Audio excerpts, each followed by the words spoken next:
Hi everybody and welcome to That's Football. We're live. Craig, how are you doing? I'm really good, buddy. Really good. Delighted to be back. Yeah, we're a little bit late because we were just testing out some stuff there. But we are live on That's Football for the Super Cup. And hopefully we're going to start with my stream starting up on the screen. Yes, it has started there. Don't you just hate that delay when you go live and you've got it open on YouTube and you're just waiting for it, thinking if it's actually going to live? And it is going to go live. And we are live for Chelsea against Villarreal. But we're in a different surrounding because we are going to have a timer and we've upped the graphics. Basically, this is my studio with Craig in a box, which is where he belongs. But the reality is we're going to be talking about the Premier League season ahead as well because it's the Super Cup. And look, I'm sure we're going to get a good game, but we will be able to talk about quite a lot about the season coming up because I'm very excited about it, Craig. I don't know about you. I just want to start out, I suppose, by saying this must be horrendous for you, buddy, being back to normality. Your summer of hobnobbing with the elite influencers of the world at that bondage studio retreat that us mere mortals don't know about has ended, and now you're back with the bald, angry, fat Irishman again. So what retreat's this you're talking, getting jealous about now? Where have I been? You think, all you A-listers think that us mere mortals don't know about this bondage retreat that you guys go to be, you know, have your feet tickled with feathers and all this stuff by mere mortals. But the word's gotten out, Goldbridge, and I want a taste of it, mate. So, you know, no more pretending you live a normal life, you and your jack mates of this world. Oh, I seen, by the way, you were on happy hour again just to wind me up. Well done on that one. Yeah, I also saw you've been begging on Twitter again to Ben Foster now. I mean, leave these people alone. They're busy A-listers. They don't want these Z-listers begging them on Twitter, getting the little minions to tag them in. You know what? Ben Foster will go on Twitter tonight and think, I'm just going to have a browse. And then his timeline's going to be full of Uncle Fester minions saying, get Craig on the phone. I've not been on Ben Foster's podcast yet. Get in line. You know. Start with me. And then mate, in about there's only one of us that can give him goalkeeping tips, and it ain't you. You know, he's not looking for crossbar challenge tips. He's not looking for crossbar challenge tips here, mate. Got lucky with the left foot there, let's be honest. Mate, left and right foot. Anytime. Anytime you want to stand on the goal line and pick balls out of my net, that's absolutely fine. That doesn't sound right. I could smell the smugness from across the other side of the channel, mate, when you hit it with the left foot. There's nothing better than when you're being filmed and you just think, oh, I'm going to change foot here just for a little bit of a laugh. And then the first time you do it with the left foot, it lands. It was like as soon as I hit it, I was like, this is like a piece of metal heading towards a very, very, very powerful magnet. Zoom, boom. And I tried to act a little bit cool, but I was just like, nah. Of all the people at that event, it had to be you, didn't it? It had to be you that managed to do it. Like, and I was doing it in big trainers. I was moaning about it before. You know me, I like an excuse. I was like, oh, I'll be rubbish at these. These trainers are rubbish for this. I've got no comments. No comments. You know. No, in all fairness, fair play. It looked like a well-run event, by the way. Fair play to everybody involved. Great money raised for Mind Charity. Brilliant event. So yeah, all piss taken aside, well done on winning it because you know the girl that came after you or before you, very close. I mean, great technique there as well. Stunt peg. She's not bad. She's not bad at football. Oh my god, mate, I'd have fallen over on my bad foot trying to do it. Yeah. No, I enjoyed that, and hopefully I'm going to be playing in the next one. So. You know, if they can't find anyone else, they might ask you to clean the boots or something like that. I'll put a word in. You know, you can hang the kits up. Or I'll tell you what you can do. You can wash the kits. I'll get them sent over to you. That'd be great. I have been watching Any Given Sunday, just memorising the Al Pacino speech, just in case they need a manager. Mate, I need to watch that film. I've never watched that film, and everyone says what a great film it is. And I think I watched it back when it came out, and I really wasn't into American football, but I do like American football now, so I'll give it a watch. Don't know what happened there. Some speech. I'll tell you that, mate. It's some speech. Every time I'm ready to go to war once I listen to it. Anyway, look, we are live for Chelsea against Villarreal. We will be talking about the Premier League, and I have got a bet for Craig, which I'm gonna dare him to go with it. But ultimately, let me just give you the team news. I don't know whether Craig's got it, but well, it can't be for me to shave my head anyway. That's a guarantee. So yeah, it is Chelsea against Villarreal. And look, I'll put my hands up here. Let's go through the team news first, because it's not Chelsea's strongest team, to be honest. They have got a game on Saturday, 3 o'clock, and we are going to be. We'll talk about that in a minute. Mendy in goal, Zuma, Rudiger, Chalobah, Hudson-Odoi, Kante, Kovacic, Alonso, Ziyech, Havertz, Werner. No Mason Mount, obviously. He's on the bench, as is Chilwell. And then Villarreal, Asensio, Foyth, Albiol, Torres, Pau Torres, of course. Pedraza, Munez, Capoue, Marino, Pino, Marino, and Dia. So they have still got players that I recognise, Villarreal. But I'll be honest with you here, Craig. I think Chelsea should win this. Just the same way I think Manchester United and Arsenal should have beat Villarreal in the bloody Europa League. But, maybe they'll make the hat-trick of beating English teams. Because I'll tell you what, and I'll say it again, I know you like La Liga, but it's fucking shite. And it's about time they got put down, really. I do like me a bit of La Liga. Good working relationship with them as well. I can drop some names as well. But what do you think about La Liga?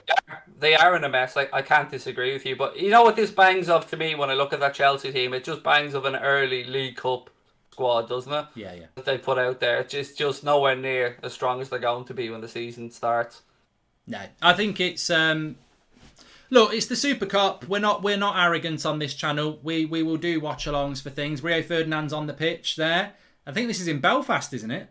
It is. I was just going to say it is in Windsor Park in Belfast. And this week in Belfast, there has been an amazing festival called Féile an Poblacht, which means Festival of the People. They've had the likes of Paul van Dyk. They've had boxing. They've got MMA. They've had loads of cultural events. And it's beautiful to have this in Belfast as part of that wonderful week.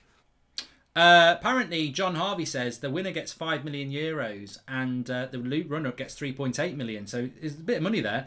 Score predictions for both of you and who will be Prem and FA Cup champions. We're going to go through that, Sebastian. I may be high as balls, but when this turned on, I thought Evil was hijacking the channel. Dr. Evil. All right, Peter. Okay, I see what you mean there. Don't know if you've discussed, but apparently Arsenal, Spurs and Everton are in for Zakaria for 17 million. If that's true, it's an absolute steal, says Joshua Bowter. I did speak about it on the United stand before. And I don't know why United aren't looking at midfielders. But let me just tell you, this is sort of the proper launch of That's Football. Craig was involved in the Euros and he's managed to grind us down, so he will be involved. We've got obviously, we're going to open up with a Premier League watch-along on Friday night, Arsenal against Brighton. And then 3 o'clock on Saturday afternoon, because United stand will obviously be doing United. We're going to be doing sort of Craig's going to be doing it. What are you going to be doing at 3 o'clock? There's a lot of kickoffs, so you're going to be covering them all, sort of updating people like a Poundland Jeff Stelling, I suppose. A bold Jeff Stelling. Nailed it. Yeah, you've nailed it. I mean, without any of the charisma that Jeff has, it's we're just going to be, I don't even like to use the phrase Mark Soccer Saturday, because even using the phrase soccer makes me cringe. But basically, going to be keeping people up to date with what's going on around the grounds, any opening day shocks, and having a bit of fun with the chat along the way as well. Really looking forward to it. Great idea, I think, of a show, and hopefully it's a success and it's something that we run with throughout the season. I'm getting a lot of stick in the chat because I've called Brighton again. Look, you're Brighton until you earn your stripes in the Premier League. Don't start coming up with the Brentford shit. If I call them Brighton, it's because I don't respect them yet. All right, you've won the bloody playoffs. Did they win the playoffs? I don't even know if they did. I think they did. Are 3 p.m. kickoffs not televised anymore, says Ewan Black? No, they won't be. They won't be televised anymore, but we will still keep you updated. Don't you worry about that. A lot of fans in the ground, Craig, actually. A lot of fans in the ground. This is the new world, I suppose. Yeah, it is brilliant, isn't it, to see things opening back up. I'm not sure of the exact capacity here, percentage at Windsor Park, but it has been redeveloped over the last couple of years. Looks really well, and I'm very proud to see the game being played on the island of Ireland, albeit up north, and I hope it's a good spectacle and I hope everybody enjoys themselves. But yeah, it's great to see fans back in. Liverpool had their first couple of pre-season games at Anfield, and like at Old Trafford, there was a bit of a shambles, I think, with the ticketing system, but it's just great to have fans back. 13,000 are there out of a 15,000 capacity. So yeah, quite full. And look, I always look forward to Match of the Day on the first Saturday night anyway. I remember being a lad. In fact, what I vividly remember is we were on a family holiday to Cornwall when I was about 11, and we were away with grandparents had come with us as well. My granddad, who is the reason I support United, we were down the pub on the Saturday night having something to eat, and it was like, how are we going to find a way to watch Match of the Day? Because it was the opening Saturday of the season. I just love it, but I think it's going to be even better this season because we're going to actually have fans in the ground. And I do think that will have a big impact on games. Is Liverpool's first game against Norwich at Anfield then? No, it's at Carrow Road, 5:30 on Saturday. I mean, you'll still win. They're going straight back down, in my opinion. But what are your thoughts on... well, we're about to kick off, so I'll do the timer, which we do have, which is great. But what are your thoughts on the season ahead? First of all, in relation to... we'll ask you about Liverpool because we have to. But what are your thoughts in relation to the Premier League season? Have you got anything that you're strong about in your convictions, whether it's relegation, top scorers, Premier League winners, top four, etc., or are you quite still don't really know how it's going to go? I'm absolutely adamant the top four will remain the same clubs, although I don't know in what order. But I'm convinced nobody's breaking in there, despite the good business that Leicester City have done. I'm predicting Villa to get a European spot, and I think the top scorer will depend if Harry Kane goes to City or not. If not, I'm going to back Mohamed Salah, and I think you guys are going to have a great season with Jadon Sancho, who I really do rate as a signing. But yeah, I can't see anyone breaking the top four, mate, to be honest with you. Who do you think is going to win the league? Are you actually stupid enough to think it's going to be Liverpool? No, we're winning the Champions League. It's going to be Manchester City in my predictions that I'm putting out later on. I have City, unfortunately, winning it.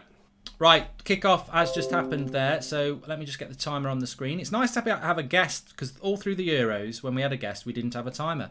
And now, thanks to modern technology and the fact that we could be asked to figure out how to do it on this one, we've got good... We've got Craig. He's a man in a box. He's living in a box.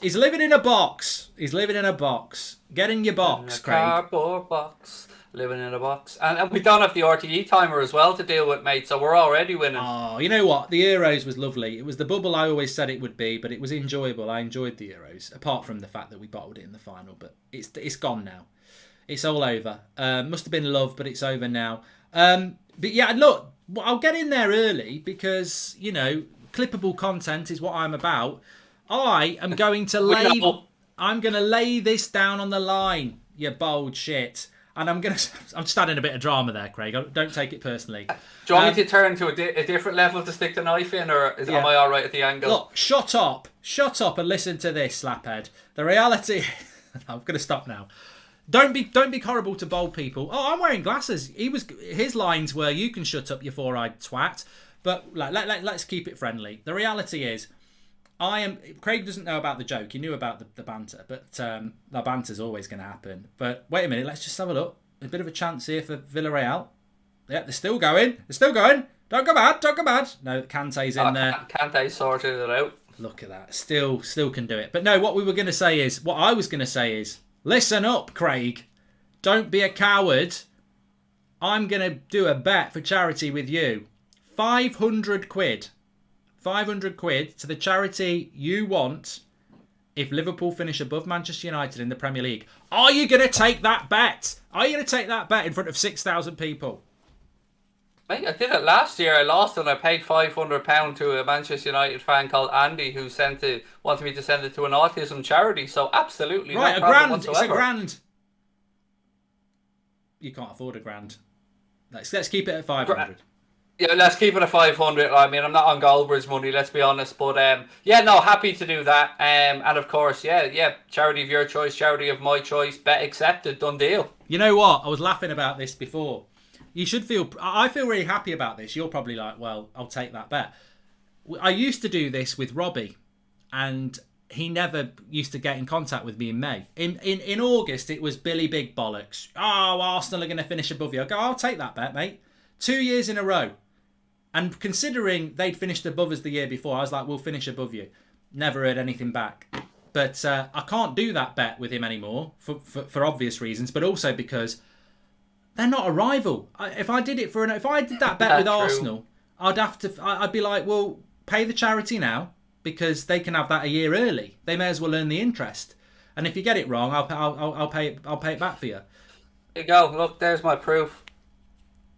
There we go. I lost to a gentleman called Andy Torbett, who was kind enough to take the bet on when not many United fans were willing to take it on. I would tell you what, I wouldn't have took it last year. No, I tried you, mate.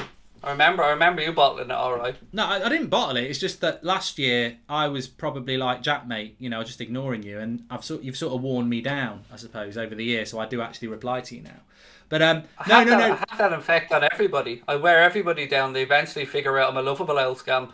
If an Arsenal fan wanted a bet for charity with me now, I wouldn't do 500. With Liverpool, it's worth it because it's a proper rival. But if I did it with an Arsenal fan, I'd be like, let's do 50, because if I do Arsenal, I've got to do Watford. I've got to do every other mid-table club. So, But no, like 500, there it is.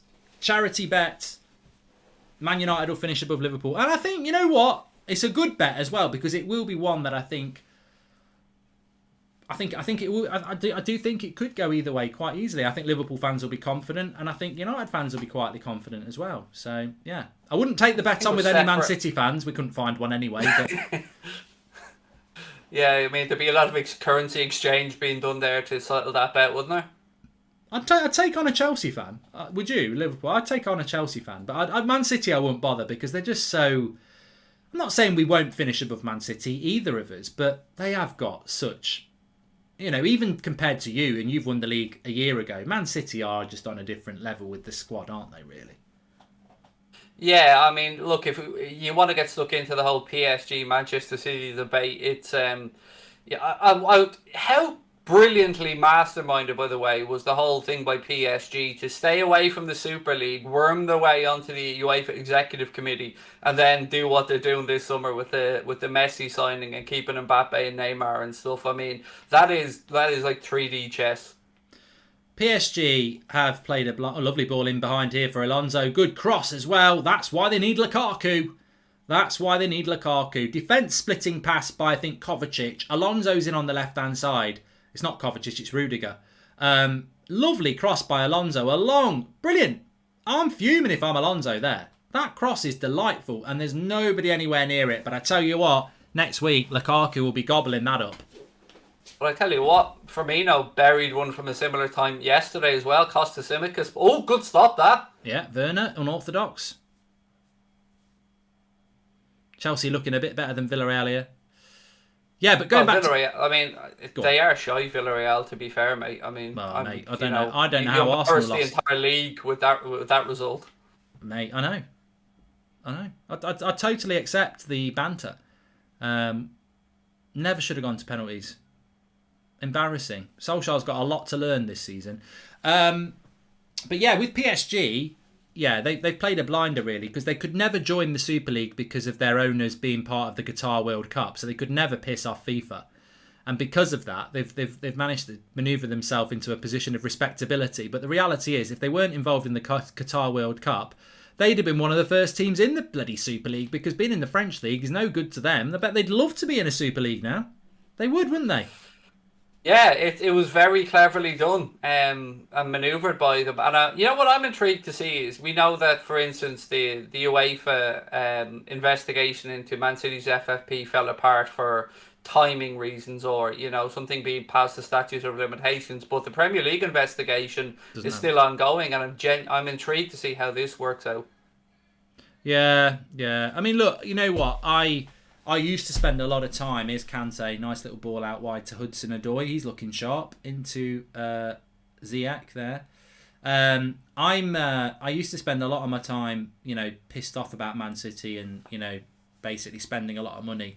But I think I've sort of matured into the fact that I thought the way Chelsea and Man City got out of the Super League very quickly showed a lot more maturity than Liverpool, United and Arsenal, who seem to be the drivers of that. And it's probably made me have a little bit more sympathy to Man City, in the sense that they're just taking advantage of a very poorly run system. If we know that the local McDonald's has got a back door open next to the chip fryer, and we nip in there every night and get loads of chips, yeah, we're thieves, but more fool McDonald's for not sorting out that door. And I think the Premier League and UEFA, look, PSG and Man City are getting away with it, I think, but part of me thinks, well, fair play. No one's stopped them, and surely that's on the what annoys me, Mark.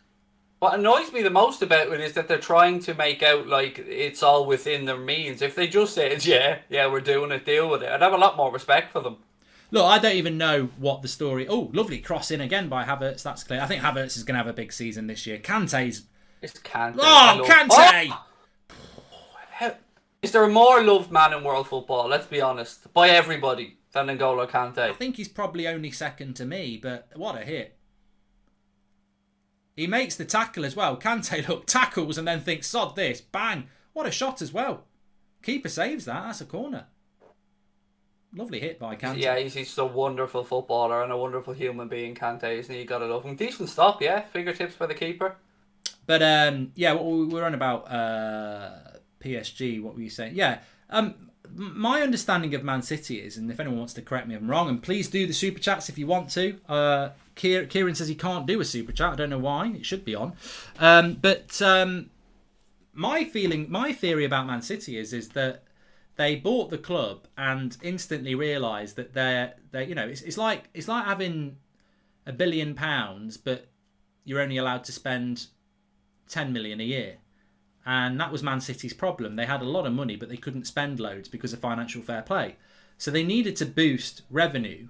And of course, team sponsors like Chevrolet might go, yeah, we're going to give Man United 500 million because Man United are huge. And then Man City go, please give us 500 million. And they go, mate, we'll give you 50 million because you're just a Poundland Everton.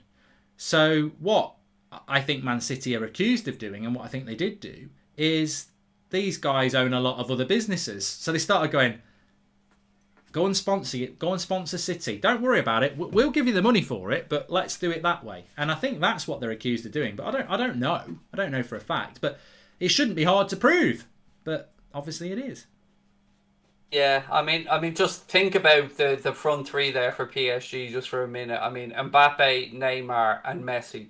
I mean, if that isn't the biggest cheat code on FIFA, do you think they'll win the Champions League? I don't know what it. No. See, I did. I had predicted they will. No, I have. No matter what happens, I think they'll rest Messi for half the season in Liga, obviously, because they'll only want him for the big games. They should and probably will win that, but can you switch it on and off for the big games? I think that's always been the big question about PSG. Is it that lack of real competition in the French division that makes it very difficult for them to just turn it on when it comes to the knockout stages of a Champions League? Yeah, I mean, I can't be a hypocrite. I think that you spot on there. It's like, one of the advantages of the Premier League for a Liverpool or a Chelsea or a United or a City is that for 9 months of the season, you're on it. And you hit March in the French league and you've probably pretty much won it. So you're only waiting for a game every 2 or 3 weeks to keep your intensity up. But I agree. I mean, look, Messi, whether you're resting him or not, Lionel Messi should not have to play against Troyes or Saint Etienne or bloody Lorient or Strasbourg. These are pub teams, and he shouldn't have to play against them anyway. He should have that written in his contract. But I joke. But yeah, I mean, the whole Messi thing for me. Look, no, it's great for Paris Saint-Germain, but I've got to be honest. The transfer itself has left me just feeling sad, and I'm not a Barcelona fan. I just think it's very sad. Ultimately, Barcelona fans can be a little bit arrogant, can't we all? But they've lost because it's all about money. It's not just because PSG are rich as well. PSG haven't got Messi because they're rich. PSG have got Messi because they're rich, and Barcelona messed up big time with bad decision after bad decision after bad decision. I tell you what though, mate, this is some massive 2 fingers up to that celebration when Barca turned them over all those years ago in the Champions League. Remember? They went, first of all, Nick Neymar and now Messi. I mean, if that isn't them saying to Barcelona, how do you like these apples? I don't know what is. Yeah. But just very quickly on that, because I know a lot of people don't care, but what do you think about La Liga? Because you watch it probably a little bit more than I didn't watch it at all last year. I'm probably a little bit more interested in La Liga now than I've ever been because it's the underdog story now. I think I always like an underdog story, and I think that certainly for Barcelona, it's a very big underdog story. It was going to be difficult anyway, but you've just lost somebody that's Lionel Messi, like quite literally the best player in the world. Yeah, you've gone from a league of your Zidanes, your Ronaldos, your Figos, your Beckhams, your Messis to now, still some good players. But I suppose one thing I will give La Liga to the credit is that Tebas, the La Liga president, did install a system where his clubs have to put through all their finances and their you can't spend more than 70% of your income on wages. And with Barcelona already having gotten rid of Messi, they're still at 95% turnover to wage ratio, which is unacceptable. So they still can't even register Memphis Depay and Sergio Aguero. And people will point and say, look, that Depay played the other day. He did, but you or I could have played in that friendly because it wasn't a La Liga sanctioned event. So there's a huge problem brewing there. I think Atletico Madrid are probably sitting back and smiling a bit. But the unknown to me in all of this is the Florentino Perez Super League. Where's he getting the money from? Card, because I'm very intrigued by that situation. What's going to go on there? He's very confident. The court decision in Madrid, I think, from what I've read, UEFA are confident will be overturned in Luxembourg. But yeah, they have a lot of rebuilding to do, which is why they launched La Liga TV. It's why they're starting to cross over into the influencer market a bit more and trying to raise the profile of the league again around the world, because the Premier League have pinched all the best coaches and, you know, most of the best players, bar maybe Ronaldo, Neymar and Messi. So yeah, it's good to see the English league so strong. Paraz says, great to see the banter duo back. And Centurion 100 points says they should just allow any team to spend whatever they want, just like before 2011. Financial fair play was purposely built to stop City and PSG, which is not fair. Mate, do you think it has stopped City and PSG? How is it not fair? I would disagree with that, because you're not talking about two clubs that are owned by a hedge fund or you're talking about two state-backed funds, two government-owned football clubs, basically. So let's say next week Joe Biden turned around and decided he wanted to buy Norwich City using American taxpayer money. Imagine the wealth, imagine the money they could put in. That's, to me, is where the difference is. That's what annoys me most about it, is they are state-backed clubs. They're not owned by a Glazers or a Kroenke or a John W. Henry or an FSG or whatever. They're state-backed clubs with unlimited resources. Well, this is quite an equal game at the moment. Chelsea have had better chances, but Villarreal are still very much in this game at the moment. So fair play to them. Is it just me, Marcus? I feel like every year Villarreal kit looks the same, no matter what they do. It always just looks the same. It's all yellow, isn't it? They don't have much choice, really, I suppose. Chelsea just on the attack here. So yeah, Craig's gone with Man City to win the league, which is what I'd said as well. But we have got a bet on. He's going for United to finish below Liverpool. I'm going for them to finish above, of course. So I think we'll have a lot of fun with that during the season. What's Liverpool's start? First 3 games. I'll tell you what we'll do to spice it up, Mark. How about we throw in an extra 250 if one of the two wins the league? Yeah, I'm happy to do that. Just a little bonus. I thought you were going to say let's spice it up with a bit of a forfeit as well. I was like, oh, here we go. Oh, I'm always up for a forfeit. See, one of the things that stands me in good stead here is I don't get embarrassed. So I'll walk around the supermarket in a dress, mate, and singing "What a Beautiful Day." Embarrassment isn't something I suffer with. So, and that's what you do every day, to be honest. You know, that's what you do every day. So it's not a forfeit. It is. You know, being Ireland's prominent influencer at this point, I have to, go out and about in public. I mean, you lads are 10 a penny over in the UK influencers. Over here in Ireland, there's only really me and Jacksepticeye guy who moved abroad anyway. So. Well, I remember you forget I lived in Ireland for 3 years, and one of the things I always say about Ireland is that the great thing about Ireland is it's like living 20 years ago, because they're that far behind. So YouTube effectively hasn't even been invented. So you're a bit ahead of the time. Call you Marty McFly. You've almost gone back in time. Yeah, that's what I mean. I'm going to take over the entire country, mate. I'm going to run the biggest influencer agency in Ireland. Me and the 3 other lads that'll be involved in it. It's funny actually, because I was on the Jack Mate podcast, as you know, and were you? Was it your first time on there? No, second time. I'm hoping for the hat trick soon, and you forgot the Irish guy as well, HITC. Jack Mate, is that the guy who got his ass whooped by my mate Pieface?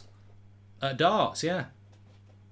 I don't associate with winners, Mark. To be honest with you, Pieface is a friend of mine as well. Most big YouTubers are. I wouldn't even say they know who I am, which is something you struggle with. I'd say they're friends as well. It's one thing knowing, but the amount of people who are dropping into my replies going, "Goldbridge, you're a legend. Goldbridge, you're great." Morgs, not my cup of tea, but wanted a photo with me at the event. Nico, Mayor of London elect. I'll give you that one. Mr. Amalana is a goddamn legend. I'll give you that one. Yeah, but I'm not being arrogant. I just do it to wind Craig up because I don't actually care about those things, but Craig does. But what was I going to say? I was on the Jack Mate podcast, and I don't know whether you saw the video.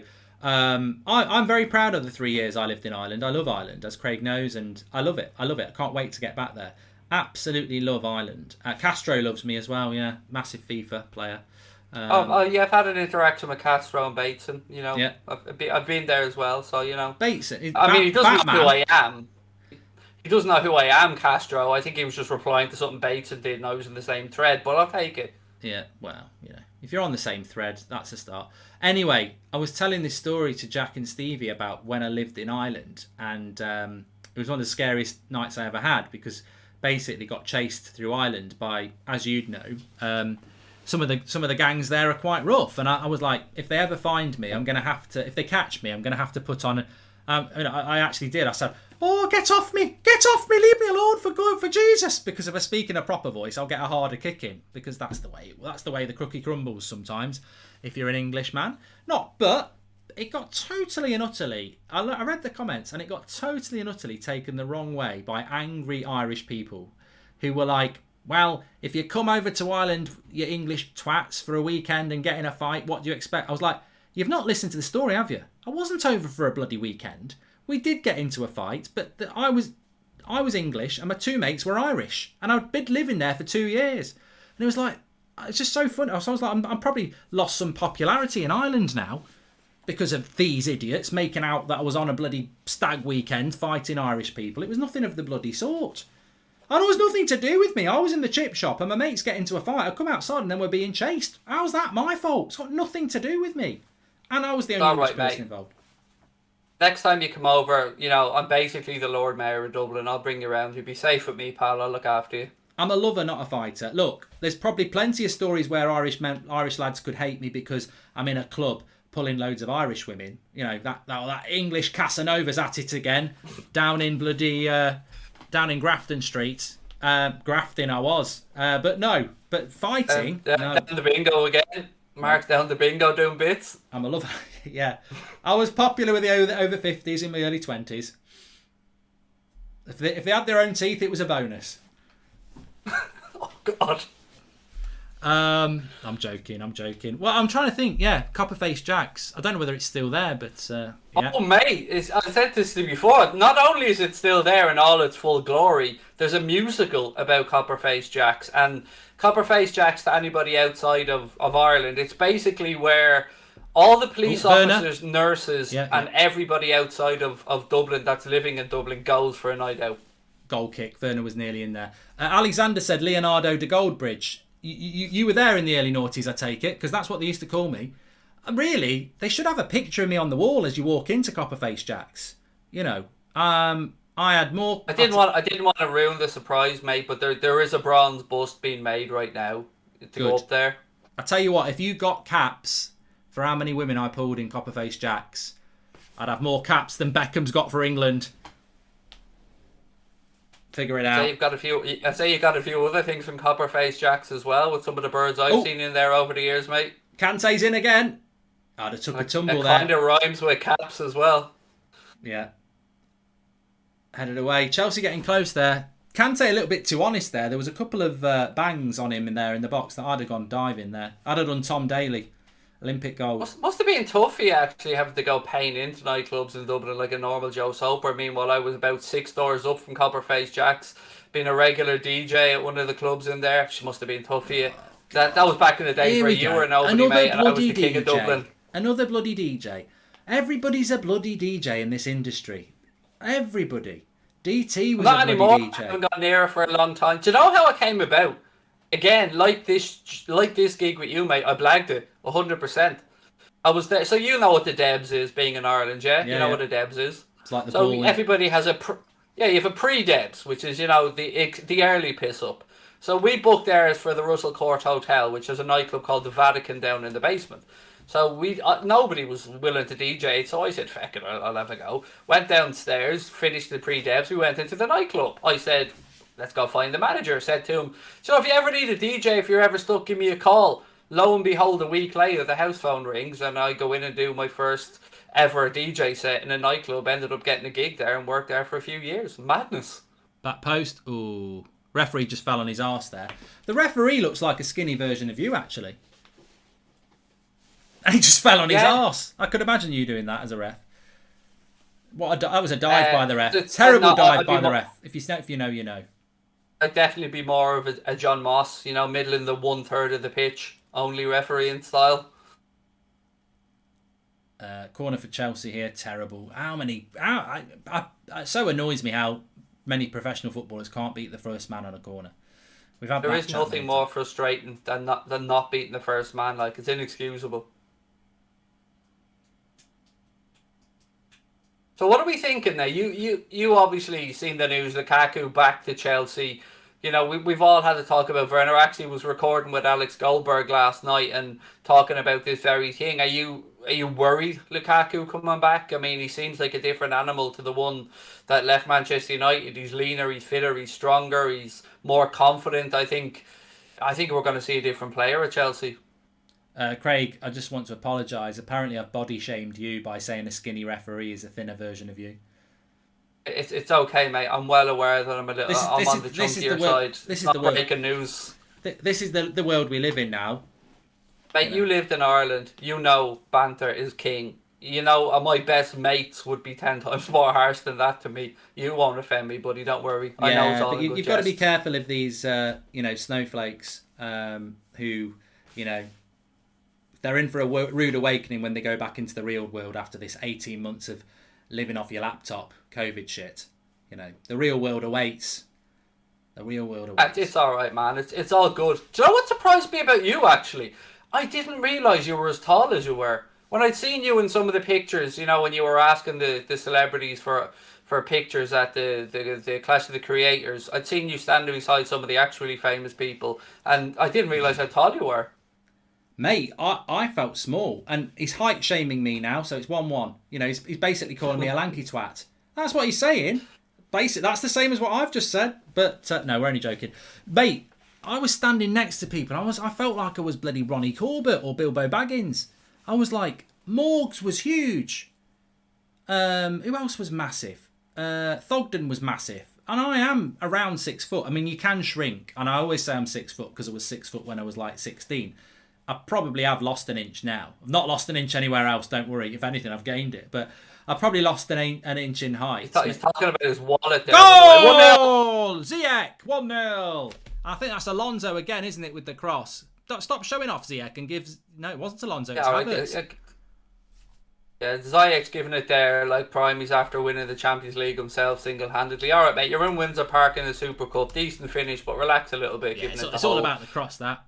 All about the cross. Yeah, brilliant cross. Which he did sort of say without hugging Havertz, he did give love to the cross because he went like that. But this is a lovely bit of play from Chelsea. Been very, very dangerous down the left-hand side. It's a lovely ball by Havertz. Alonso is massively involved. That's a lovely ball by Alonso, which allows the first-time cross by Havertz.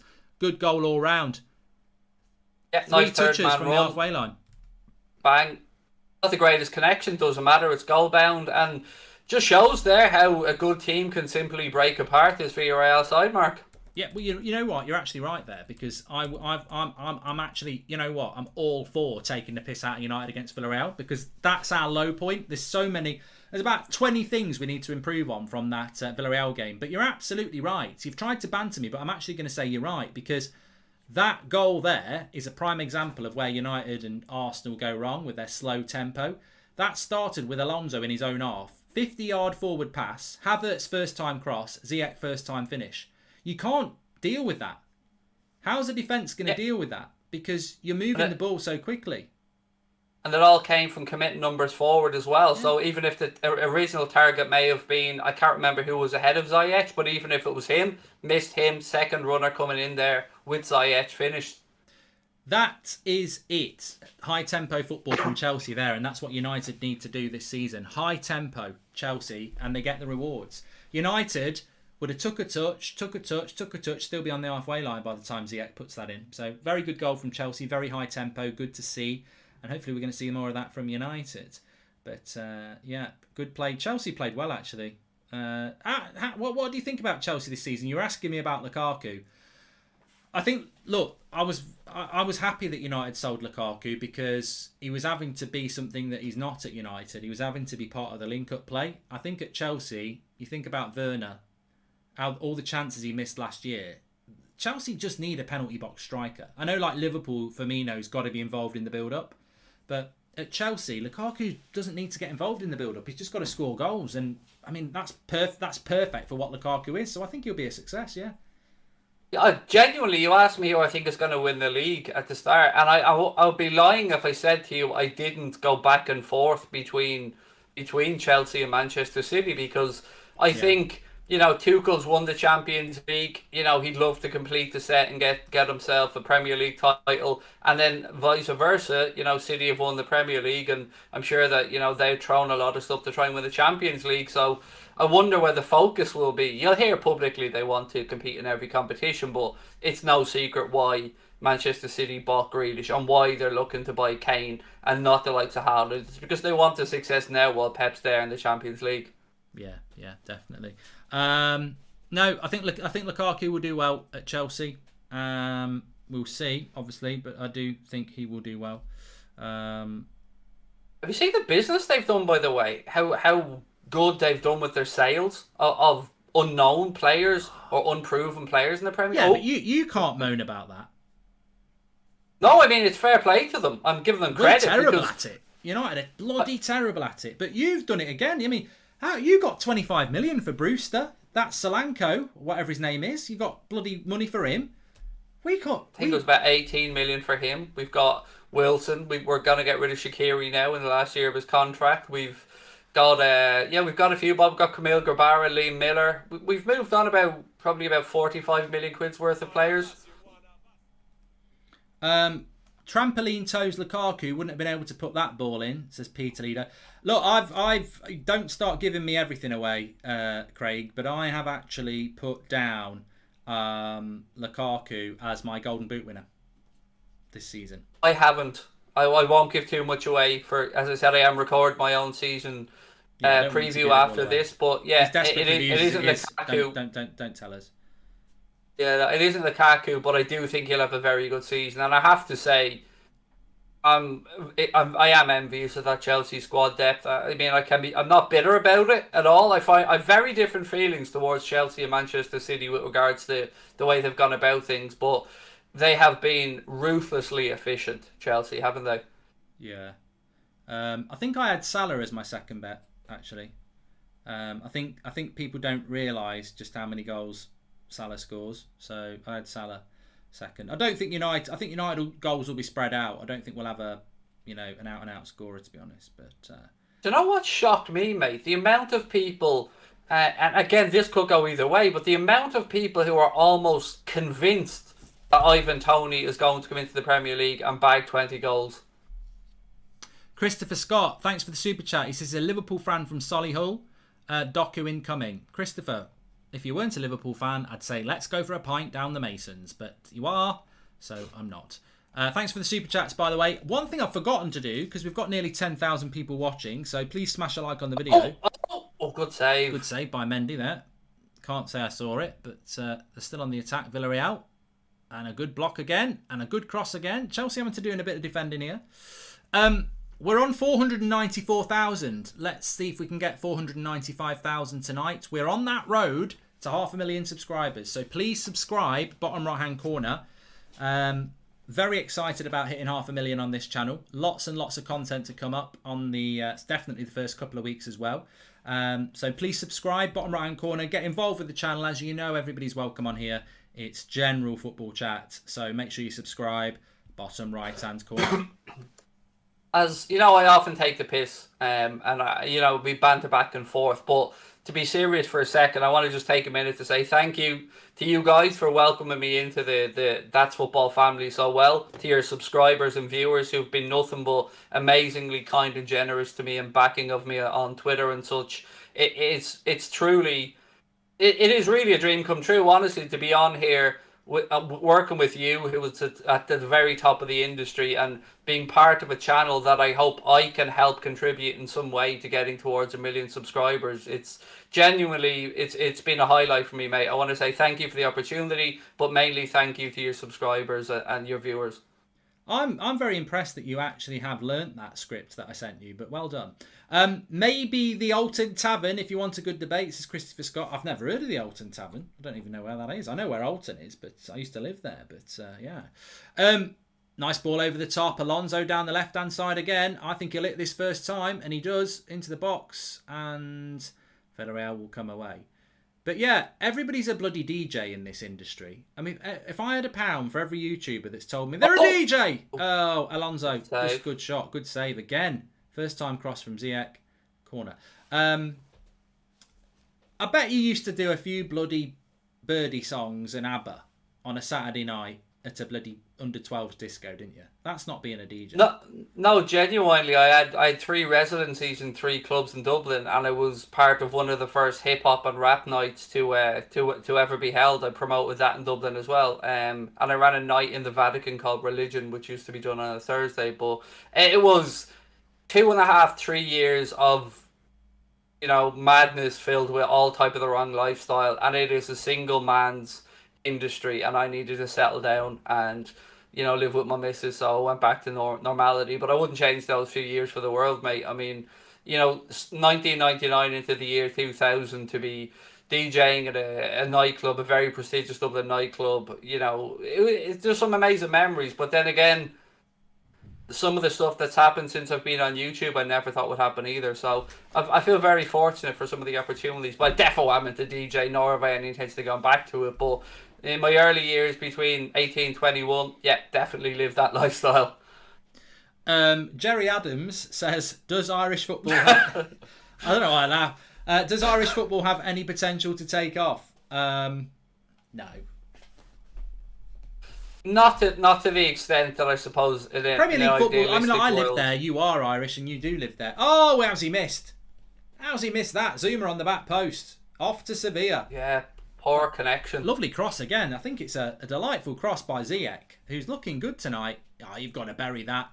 You've got to bury that. He's on the edge of the 6-yard box. Yeah. Well, it's probably a bit low for his head, but he's still got a score. Well, to be fair, actually, again... Yeah, he was stretching. He was stretching. Yeah. Imagine Lukaku in the middle for all these balls Chelsea are getting in there. Oh, mate, I think he's going to make hay. I really do. Ryan not, I really do. We also have some good memories from 99, says Jenks. The funny thing is, when you were DJ in the year 2000, that was in Goldbridge's Dublin prime, Leonardo de Goldbridge. So I wouldn't have noticed the DJ. I'd be too busy with other things, but...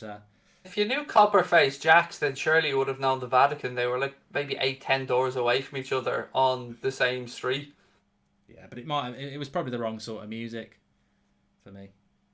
Yeah, probably was. Every pub, at that point, the most tempo music I ever used to hear was that, and it was on every bloody night I went out for every day I lived in Dublin. Was that maniac on the floor? Oh. Mark McCabe's Maniac. Al Gibbs originally actually did the word to that. She walked across the baby, she was dressed to kill.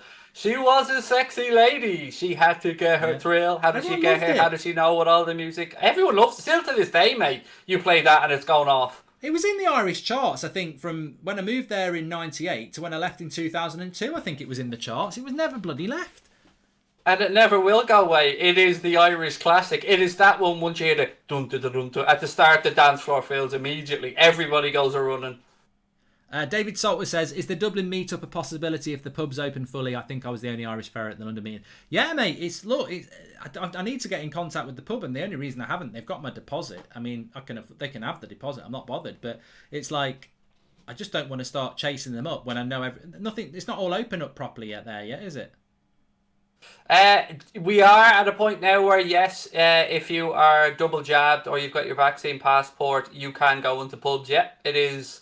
And if you're under 18, you're with your parents, you can go in. But yeah, it's pretty much getting back to there's no late bars yet, so there's no nightclubs or anything like that. It's 11:30 closing. Okay, we'll see about that. Hello, Mark. Big fan. Watched your show since ages. By the way, Ziyech is pronounced Arabic with sh sound at the end and not a K. So it's ZH. Okay, Waleed, I'll try and remember that this season. I'm not very good with names, but I'll try and remember ZH. And Stratos with the super chat. Thanks for the super chats. Mark, if you don't mind, can you say what you did for a leaving before YouTube? Oh, come on, mate. The videos are out there. I don't want to bore people. The chat will tell you that. Corner for Villarreal here. I did a lot of things, to be fair. I was never a DJ. I think I'd make a good DJ. I've got me. You tried the acting though. I remember you telling me the Abbey acting story. What do they do? They do one headphone, don't they? So I'd be like this. And now for all the lovers out there, you've guessed it. It's Dancing Queen by ABBA. The erection section, everybody, come on. Any requested dedications? You know where I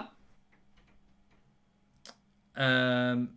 He was a male escort. I've never been that. I've worked in a cheese factory. I've worked for a charity. I was in the police. I've worked in banking. I've been a welder, fabricator. I've worked in insurance. I've done sales. I've done quite a lot. Builder. Yeah, I've done a lot of things. You know, I worked on a building site. All my family are builders. I worked on a building site for summer, and they called me the Flash purely because I was so goddamn slow at doing everything. Yeah. Mate, I tell you what. I went on. There's an injury here to ZH. Might be a bad one actually. He's down holding his hand. We'll see what happens with that. I left school. I mean, look, GCSEs. If you've done well in your GCSEs, well done. I'm never going to be that guy, although I did do it before. But I always feel like I should do it, but everyone else does it, so I don't do it. You know these people who tweet out, if you do crap in your A levels today, don't worry. I did crap and I'm now driving a Bentley and I'm rich. And I always think it's just so smug. But actually, on a serious level, I don't drive a Bentley. I drive a family saloon, as people see I'm driving the Goldbridge. I want to know what car that is, by the way. It's bugging the shit out of me that I don't know. What do you think it is? I honestly haven't got a clue. I mean, I drive a 2017 Renault.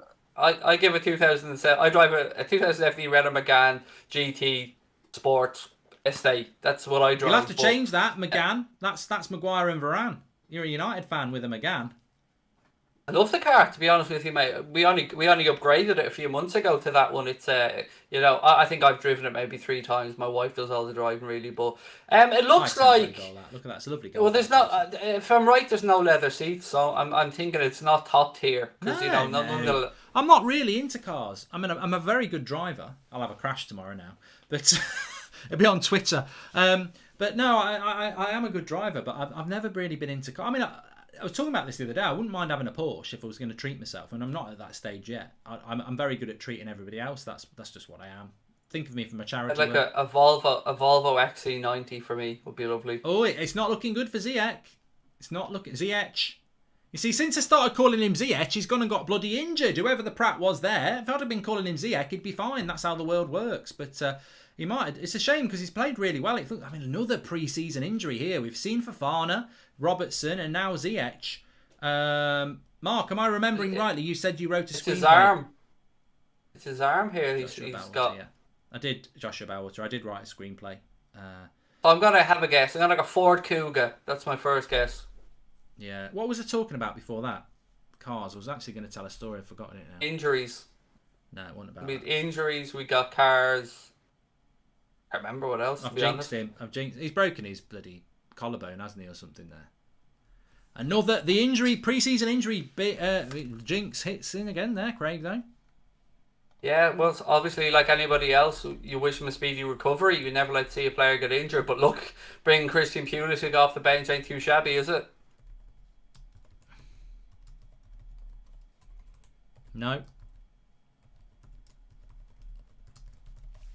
Yeah, that looks like he will be missing the start of the season, definitely. Mark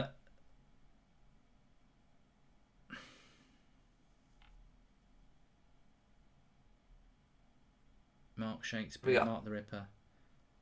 What's your own 2 minutes or so to go in the first half here. Still 1-0 to Chelsea. It's fair to say Mark they're deserving of that lead. Oh, I know what I was talking about. Talking about jobs, weren't we? We'll get this done before half time. So I did really, actually. Oh yeah, we're talking about like people talking about A levels and stuff. I didn't do A levels, and I did crap in my GCSEs. And But I always say to people, try and do your best in your education, and if you get the opportunity, go back and do it again. Rudiger's just gone through him there like a bowl of. No, I won't say that. Oh, they're trying to get it. They're trying to get. Look at that. That's a joke. So, you've ran all the way from centre back, Pau Torres, you bloody prat. It's not that bad. He slide tackled him and he's caught him on the way through. Football's gone. I don't like it. Look at Emery. You bloody Dracula, Poundland, B-Tech twat. I'm not even a Chelsea fan. I just think football. I tell you what, I ranked that Chelsea kit quite low, but on them it looks a lot better than it did off them, if you know what I mean. No, that don't sound right good. This is the Villarreal. Ollie couldn't manage to get a goal against. Good grief, just give it to Mikey.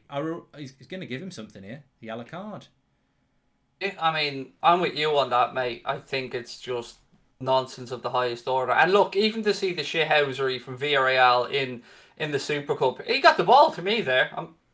What's wrong with that? Tell you what, he does lift his leg up a little. That's one where you get the ball and you give him a bit. But yeah, it's.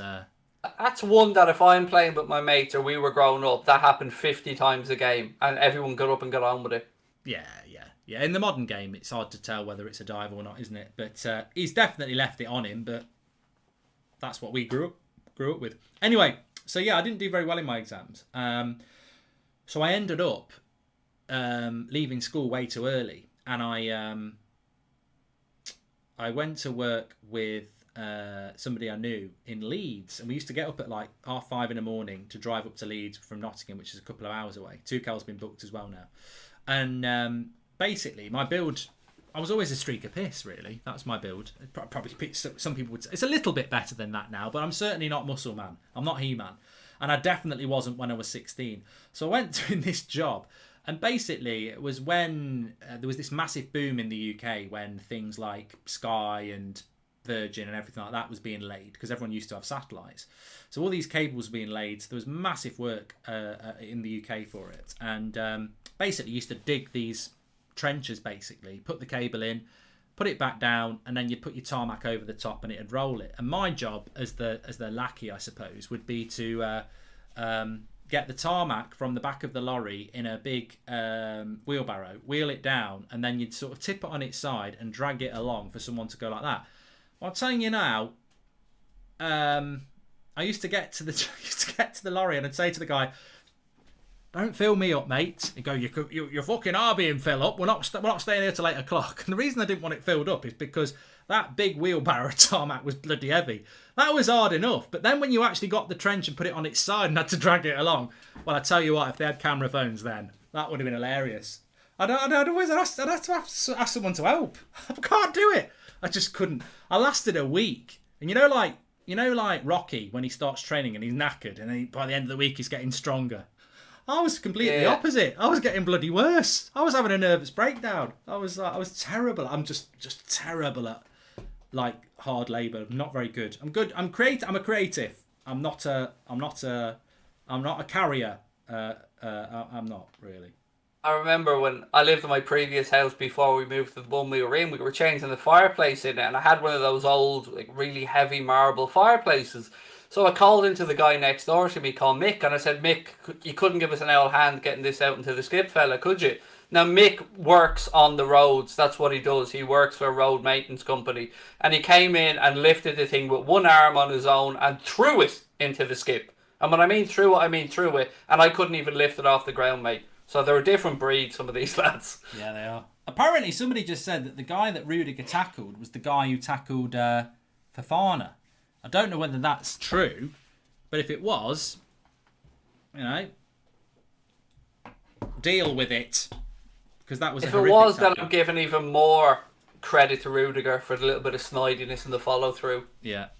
To be fair, though, I mean, look, it's been a good... I know we've had a lot of different chats, and we'll talk more about the season ahead over half time, but I do think that it's not actually been a bad game. It's been quite open, really. Yeah, it has. It's always interesting to see how teams approach the Super Cup and how seriously they take it, because I won't lie, mate, I always loved winning it when Liverpool were involved. Yeah, definitely. Particularly if you won the Europa League, you always felt an extra bit of spice if you managed to beat... Oh, was that in? Ref looks at the watch. Nope. Mate, I've just made your day here. This is not a lie. This is on Twitter from an hour ago on the Happy Hour podcast. We'll soon be running a competition specifically for small content creators, and the winner will get to be a guest on the Happy Hour. That's true. Smaller creators in big letters. Oh, that was close. I'm busy. I'm washing my hair that day. He should have scored. He should have bloody scored. He's nearly broken Roberto the bar. Moreno. It's Moreno, mate. Yeah. I mean, I had to live through him. Yeah, I did see that, obviously, from having everything that they do stalked on Twitter and social media. But yes, there will come a day where Jack and Stevie will come a begging. They'll realise, they'll say, shit, we've gone through everybody else. We've seen Mark's stories about his pretend fight in Dublin. We've heard DT talking about this. We've heard Cogden and Cogdad. The thing is about that story, it's not a bloody pretend fight. If you listen, this is the best thing. I don't do anything. I don't throw any punches. I just leg it, worried. Like, there's no credibility in my story. It was scary. Mate, when I come on, there'll be boxes of handkerchiefs everywhere. I mean, yeah, because you won't be able to stop pulling yourself off. That's why. Well, apart from that yes, but there will be poor old Stevie and bloody Jack will be mortified, locked in that room with you in a box of tissues. I've got 45 minutes in me. I've been standing in front of the mirror. Oh God, we don't know how long you're going to go for. Disgusting filth. We don't want that on here. I definitely don't have 45 minutes in me in that regard, but I've been practicing the speech. Have you ever watched The Commitments, the film? I haven't actually. It's not a film that really appeals to me. There's a part in it where your man pretends to be being interviewed by Terry Wogan, and that's basically me. I've pretended to be on the Happy Hour loads. I have it all scripted and ready to go. I don't actually think it'd make a good watch. Me on the Happy Hour? Yeah, and I did say that to Jack when I was last there. He was like, we're thinking about getting this Craig on. Do you know him? And I went, yeah, I do. I don't think it'd get many views. And they went, all right then. Yeah, he's probably right, to be fair. Probably best to just start my own podcast and become the world's biggest. But in all seriousness, it'd be the best episode those lucky bastards ever had a chance to create, because I am box office, as you well know, Mr. Goldbridge. Wait, I know you're in a box. I put you in a box, and you can stay in your box. That's the only box office you're in, and it doesn't look like much of an office, but you're in a box. I feel like at some point during the seasons we need more sing-alongs, Mark. I feel there's a serious lack of sing-alongs. Well, Christmas is coming, I think Christmas is always a good time. Mr. Sims, Touchwood, bring the kids. My treat, says Christopher Scott. Hey, I love Mr. Sims. I went past it today. Don't worry, that makes Mr. Sims sound like a nonce. Like Mr. Sims, Touchwood, bring the kids. My treat. Christopher, that don't sound good for you either. But Mr. Sims is a sweet shop in the UK, and they do like lovely sweets like sports mixture and I'd actually think of a different name these days. I think a sweet shop called Mr. Sims maybe needs a rebrand. But look, if you want to sponsor us, Mr. Sims, I do like your sweets. On that, by the way, let me just call out Wash and Go again here, by the way, because I'm seeing everywhere that you're going now, there's a Wash and Go bottle with you, and still ne'er a bit of love for Mr. Craig, who gave them a song and everything. And I don't know what I do with it, fair enough, but show the love. At least one bottle, send it my way, Wash and Go, for Christ's sake. You could be that guy who finds something to do with shampoo that's not actually for your head, because obviously, you are follicularly challenged. But, you could be the guy who goes, Wash and Go's actually really good for washing your carpet. If you've got a stain in your carpet, put a bit of Wash and Go on, rub it, and it comes out. Don't do that at home. I don't know whether it actually works, but there might be other uses for Wash and Go that you could be like use. the Barry Scott of the Wash and Go world. Yeah, Chelsea will win more silverware. Hope this happens, says A Fortune Fall. Yeah, I mean, look, we're going to talk about Chelsea. I was a bit like you when I was doing my Premier League predictions. I did go with Manchester City because the only reason I went for Man City, and I do agree with you, I think the top four will be Man United. I mean, I don't know about you. We'll come back to Chelsea. Well, no, we'll go with Chelsea. But there's something else I want to ask you about the top four, if you remind me. But the only reason I didn't go with Chelsea, I didn't go with Liverpool because I think they're capable, but I think they're a bit unknown. You just don't know with Liverpool. Are they damaged from last year, or are they going to be invincible again? United, obviously, have got new signings. You don't know with them. Chelsea, I think if you look at the 4 months that Tuchel's been there, he beat Man City 3 times in a month. They won the Champions League. They did get top 4. Realistically, the only reason I didn't go for Chelsea over Man City, if we've got any Chelsea fans watching, is I think Tuchel's done brilliantly and he's definitely got the measure of Pep. The only reason I went with Man City is I know they don't concede many goals, and over a 9-month season, over the last 4 years, they're ridiculously consistent. So the only reason I didn't put Chelsea ahead of Man City is because I just don't know whether they've got the consistency over 9 months. But that was the only reason I didn't go for them, Craig. I found it really hard because you could make really good arguments as to why Thomas Tuchel and that Chelsea team could go on and win it. And I asked Alex Goldberg last night, if I offered you either one, Chelsea to win the league or the Champions League, what would you take? And he said he wants the Premier League. And I think, having won the Champions League the year before is probably an obvious answer, but they're capable of it. But I do agree with what you say. I see a lot more teams as well rolling over for City than I do for Chelsea. I just got a message from Drawty saying that Camel Toe Bridge is trending. It's definitely not trending. I'm thankful to say I'm definitely not trending on my Twitter. But I've seen I've asked for VAR, and all I would say about Camel Toe Bridge, having looked at the picture, is I'm not worried. Everything's just down one side, and I'm very happy with what's all down one side. So, haters gonna hate, but. It's definitely not mad because at the same time, Tree Trunk Holding is also trending. So it is what it is. There's only so much stuff you can buy, Goldbridge. There's literally one person tweeting about it. So Drawty's obviously getting. Maybe it's trending in his head because it's definitely not trending on Twitter. Goldbridge now. I think he's just flirting with me, Drawty. These things are not trending. I think he's just. He's flirting with me. Baldbridge is a thing, by the way. That Baldbridge is definitely a thing at this point. I do like the golden shout, by the way, the mixture of Goldbridge and Holden. I mean, I think that works. It's on brand as well. Yeah, definitely. I mean, how great is it now, mate, that, with that football in this season, what we're doing with that, we're basically going to redefine the entire industry. I mean, it's made me very excited over the summer, I have to say, looking around at people scrambling because they know what's coming and they can't stop it. It's very satisfying. Please do subscribe, by the way, bottom right-hand corner. That's what I was going on my phone to check. Please subscribe, bottom right-hand corner. We are closing in on 495,000. We're only 500 away. So please subscribe, bottom right-hand corner. Let's see if we can hit 495 today on the road to 500,000. Really want to get to 500,000 so we can just say we're a 500,000 subscriber channel, which would be great. Bottom right-hand corner to subscribe. Please do that. The clock's still going, Goldbridge. It is. Do you think United has overtaken Liverpool now? Says Jenks 1102. Well, I've put the bet down that United will take over Liverpool in the league this season, but I'd have to say we've not. How can you overtake a team that's won the Champions League and the league in the last 3 years, and we've not won it in the last 8? So, you've got to win things to overtake people. I'm not celebrating second in the league because Liverpool finished. What were you, third or fourth? Third. I don't know how on earth we managed it with third. But that's not, I'm not celebrating finish. That's the mistake Arsenal did for years. We finished above Spurs, we finished above United. Did you win anything? Well, we won the FA Cup. I mean, I suppose it's something, but no, United won't overtake Liverpool until they win the Premier League. And then if they win the Premier League. Do you think I'm letting you off the hook, by the way, about what I said a second ago about people shitting themselves?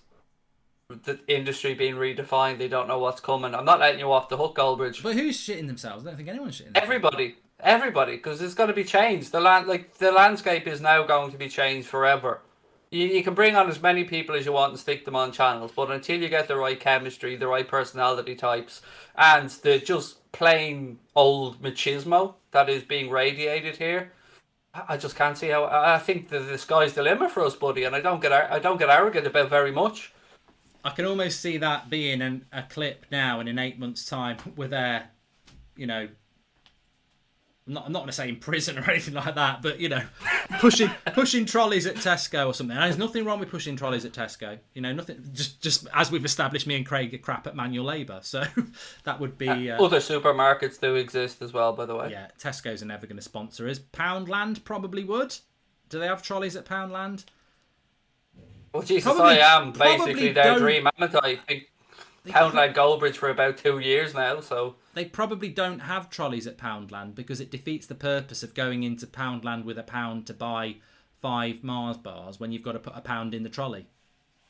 do you ever notice in those shops though, like you go in saying £1, but you end up spending 27 quid and coming out going, how did that happen?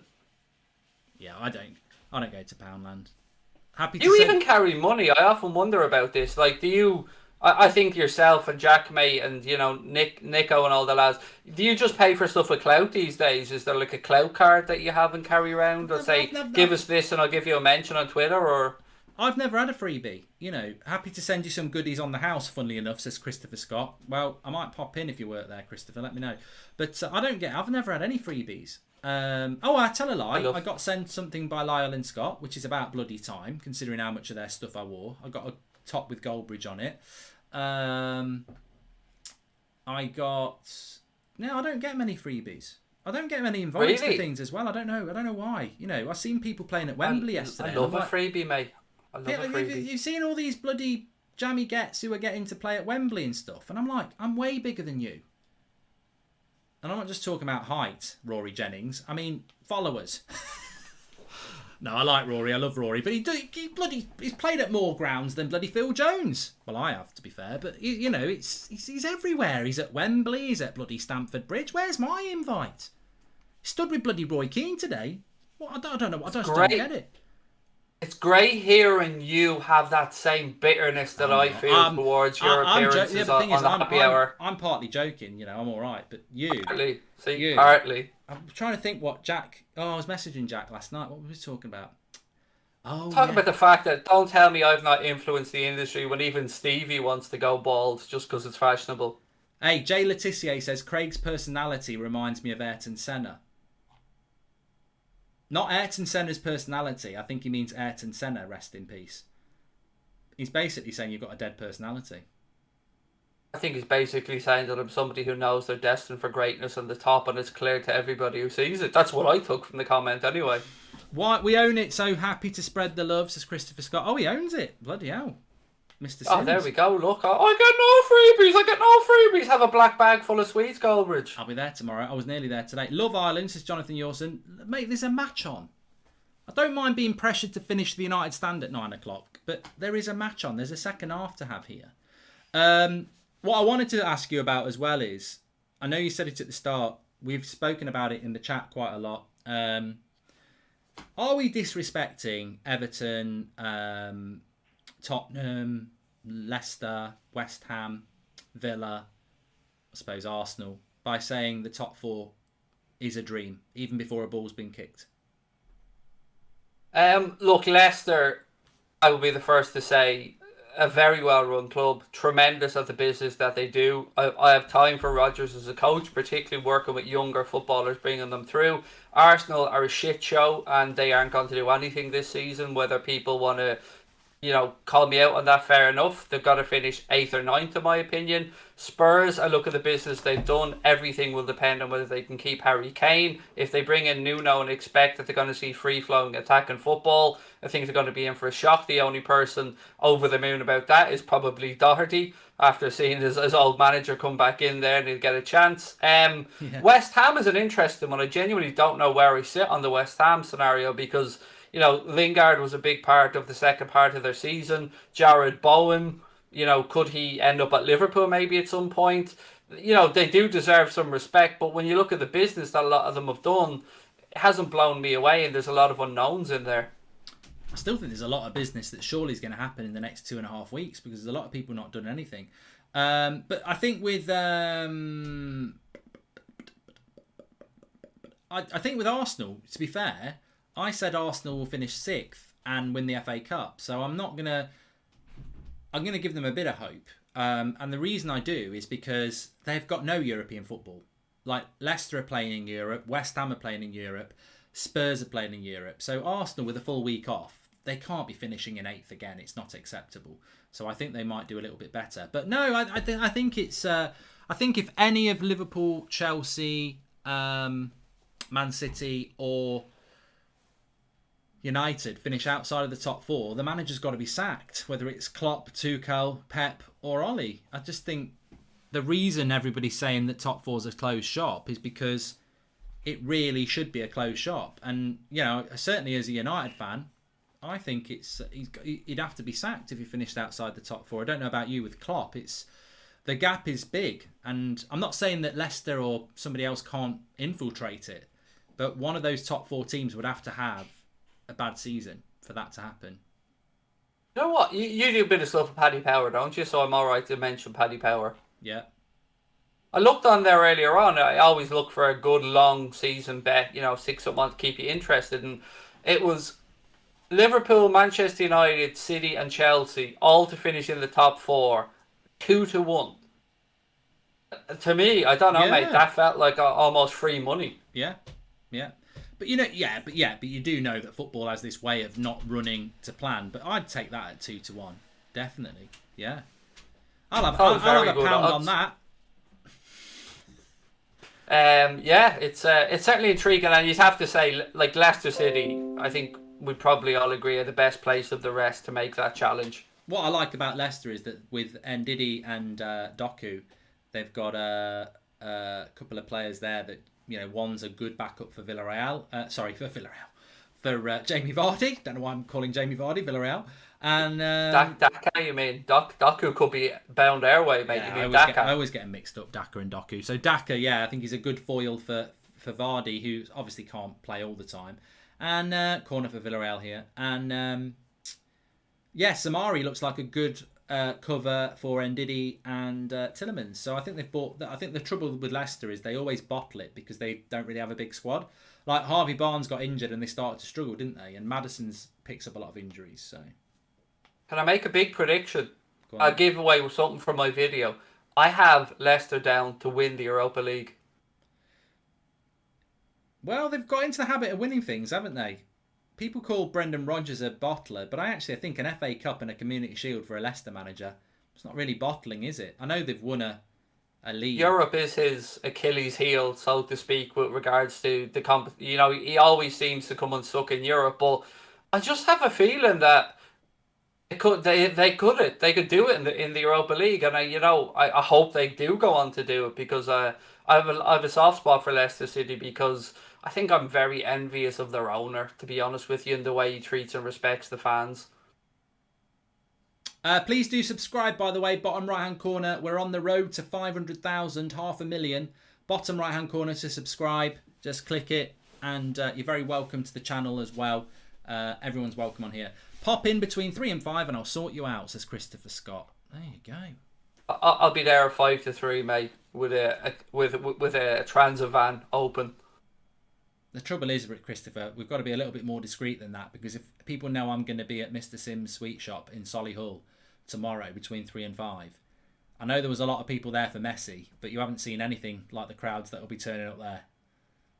Well, why do you think he's putting it out there, mate? Do you know what I mean? This is how it's reciprocal. He gets all those extra sales, covers the freebies. So the man's a clever man. No, I won't get as many as Messi, but I'll definitely get more than Grealish did at Man City. I love the way that the thing is, I know what Man City are trying to do, and I think Grealish is a very clever signing. He's a very good player, and he gives Man City a bit of an identity. Side netting from Havertz there. I think he'll have a big season, by the way. But he's a cracking player. In unveiling Grealish to a crowd is never a good idea when your fan base is Man City. Like, they would have got more of a crowd at Brighton, because at least it's the summer. Like, what I liked about that, though, was the cameraman tried to give a perspective of a big audience, but only stood too deep. And the person who was in front of him was actually walking past. So it was actually one deep. There was about 200 people there. 200 people trying to give a Donald Trump impression of his inauguration type of scenario. Yeah. It's like there's nothing wrong with the fact... Look, it's difficult. People have got jobs and stuff. But, when Real Madrid and Barcelona do it, they pack a stadium out, don't they? Like...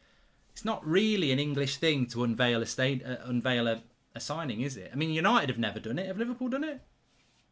A big unveiling like that? No, we just don't bother. Not like it. No, even with Van Dijk, I remember it was just him at home with a Christmas tree holding up his shirt. Yeah. I mean, I don't know if you've seen the video that Canade made when he joined Liverpool. That was a thing of beauty. I think that was done by him and his mates in Paris, but that was Shearer amazing. did it. Actually, Shearer. I remember the Shearer one. Yeah. one thing I wanted to say was, what did you make of Christian Perslow coming out with the video around the Jack Grealish sale? I mean, the thing I liked most from it was it left in no doubt that Man City could cover up how much it cost. Yeah. It was very clear, 100 million. Well, what I liked about that is the Villa owner, I retweeted it as well. It was a fantastic video from the chief executive, basically covering their arse in a very honest way, saying, look, we gave him a new contract a year ago, and the release clause was set at a fee that we thought nobody would ever pay. And there has been interest from other clubs, but nobody's ever wanted to pay the 100 million. Unfortunately, Man City did come in and pay the 100 million. And to be honest with you, Liverpool might like Grealish, United might like Grealish. They're never going to pay £100 million for Grealish. Man City basically did what only Man City could do. I don't think even Chelsea would pay £100 million for Grealish at the moment, because they don't need to spend £100 million on that sort of a player. So, yeah, I thought it was fantastic. But yeah, Shearer's the only one I can think of where it's been announced to a crowd, and it was a big crowd. But then again, Newcastle fans are very excitable, aren't they? I think they'd turn up in their thousands if Alan Partridge signed for them at the moment. You know, anything for a bit of bit of glamour. I do love the Geordies. I do wish them well. I genuinely do. I mean, having to suffer through Mike Ashley for as long as they have, I really feel for them. The only thing I think about Newcastle, and I don't think even Newcastle fans think this, I think it was more of a media thing, and the media can be very irritating, was when they used to call Newcastle a sleeping giant. And I'd be like, why are they a sleeping giant? What have they ever done in football? They're more like a sleeping shrew. Like, they're just not, they're not a big club. They've got potential, but that's not what a sleeping giant is. A sleeping giant is something that's actually a giant that's asleep. I think Newcastle, the only time Liverpool before FSG. Yeah, that's a sleeping giant, because they are a giant of world football that's asleep. Newcastle are not a sleeping giant. They're potentially a big club. I don't think they are anymore. I think the landscape. I said this about 15 years ago. Unfortunately, I wasn't doing YouTube, so everyone can say I was a liar. But I said it to a mate down the pub. I said, you know what, Newcastle. That's it for Newcastle now, because obviously in '96 they had a great chance of winning the league. Oh, here we go. Mendy, look at a goal. Lovely pass. Oh, he's hit the post. Well, it came from Mendy slipping on his arse. Lovely pass by the forward into Moreno, and I thought that's a really clean goal by Villarreal. It's not. He's hit the post. Keeper counting his lucky stars there. Unlucky Moreno, and lovely play by Villarreal in the build-up there from the mistake from Mendy. But yeah, I think I said this when Newcastle nearly won the league in the mid-90s. You know, I love it. I can do it again. I'll tell you what, Craig. Oh, bloody... They've still got to go to Nottingham Forest. I'll bloody love it if they don't win this league. But Keegan, jokes apart, Newcastle then were on the verge of being a big club. I think in the early noughties, it changed with the money in football, because I think players like Ferdinand and Ginola and Asprilla and everyone like that were willing to go to Newcastle, which I've never been to Newcastle. I don't know what Newcastle's like, but, it's a bit remote. They were happy to go there because Newcastle was an exciting football club. I noticed it in the last 15 years that these players no longer need or want to do it, because they can go and play for Fulham for the same money and be in London, in a really vibrant city which has got loads going on. And I think that's been a problem for Newcastle, is that it's so out of the way, and money has been shared out, that it's difficult for them to get the players that they used to get. Also, they're owned by Mike Ashley, which is a big problem in itself, actually.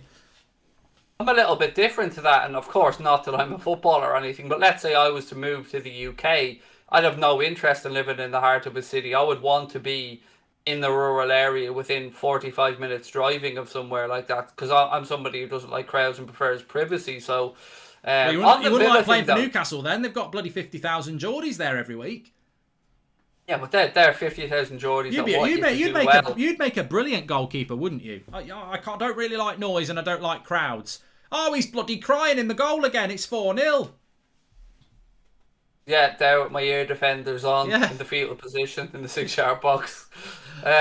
One thing on that Christian Perslow video that I found very interesting as well was the fact that they identified, that they need three players to replace the qualities that Grealish brought in, and that they couldn't rely on one player. I thought it was necessary, because he made the point of saying what you've just alluded to as well. It's not that anybody thinks Jack Grealish is actually, £100 million footballer.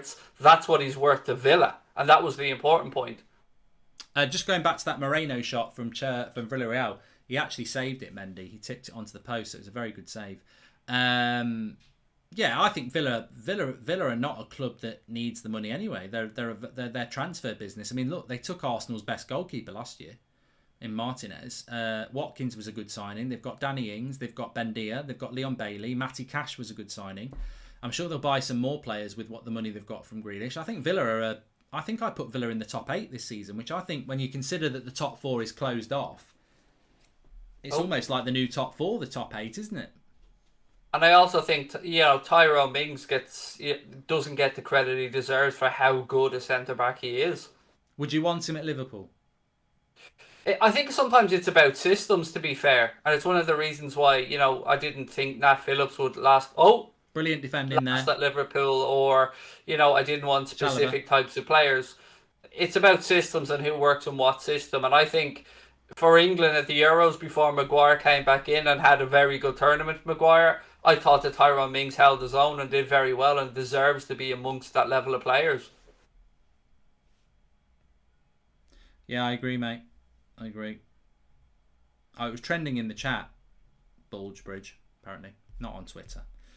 Corner here for Villarreal. They've done quite well this second half. They've started off quite well. You almost see that this is going to play out. The Villarreal are going to keep pushing and pushing, and then the Pulisic, Werner pace will just catch them, and it'll be 2-0 and all over.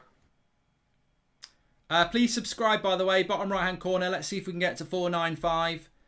We're on 494 600 at the moment. So please subscribe. Bottom right-hand corner. You're very welcome on the channel. Bottom right-hand corner to subscribe.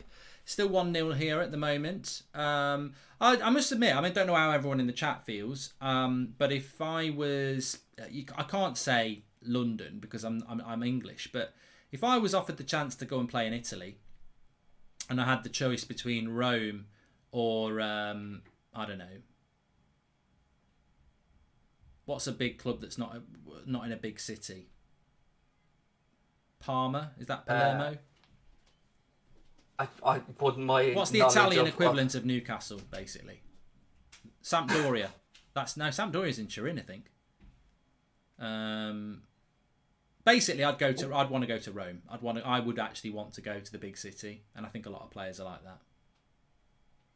Yeah, I Milan's bloody massive. Milan's not like Newcastle. It's massive. I've been to Milan. There's definitely a draw for London clubs, 100%. I can see the appeal to particularly younger players that want to be involved in the social scene and, Well, Fulham's a lovely place to live. And a lovely place to play. Not a great football club, but location-wise, fantastic.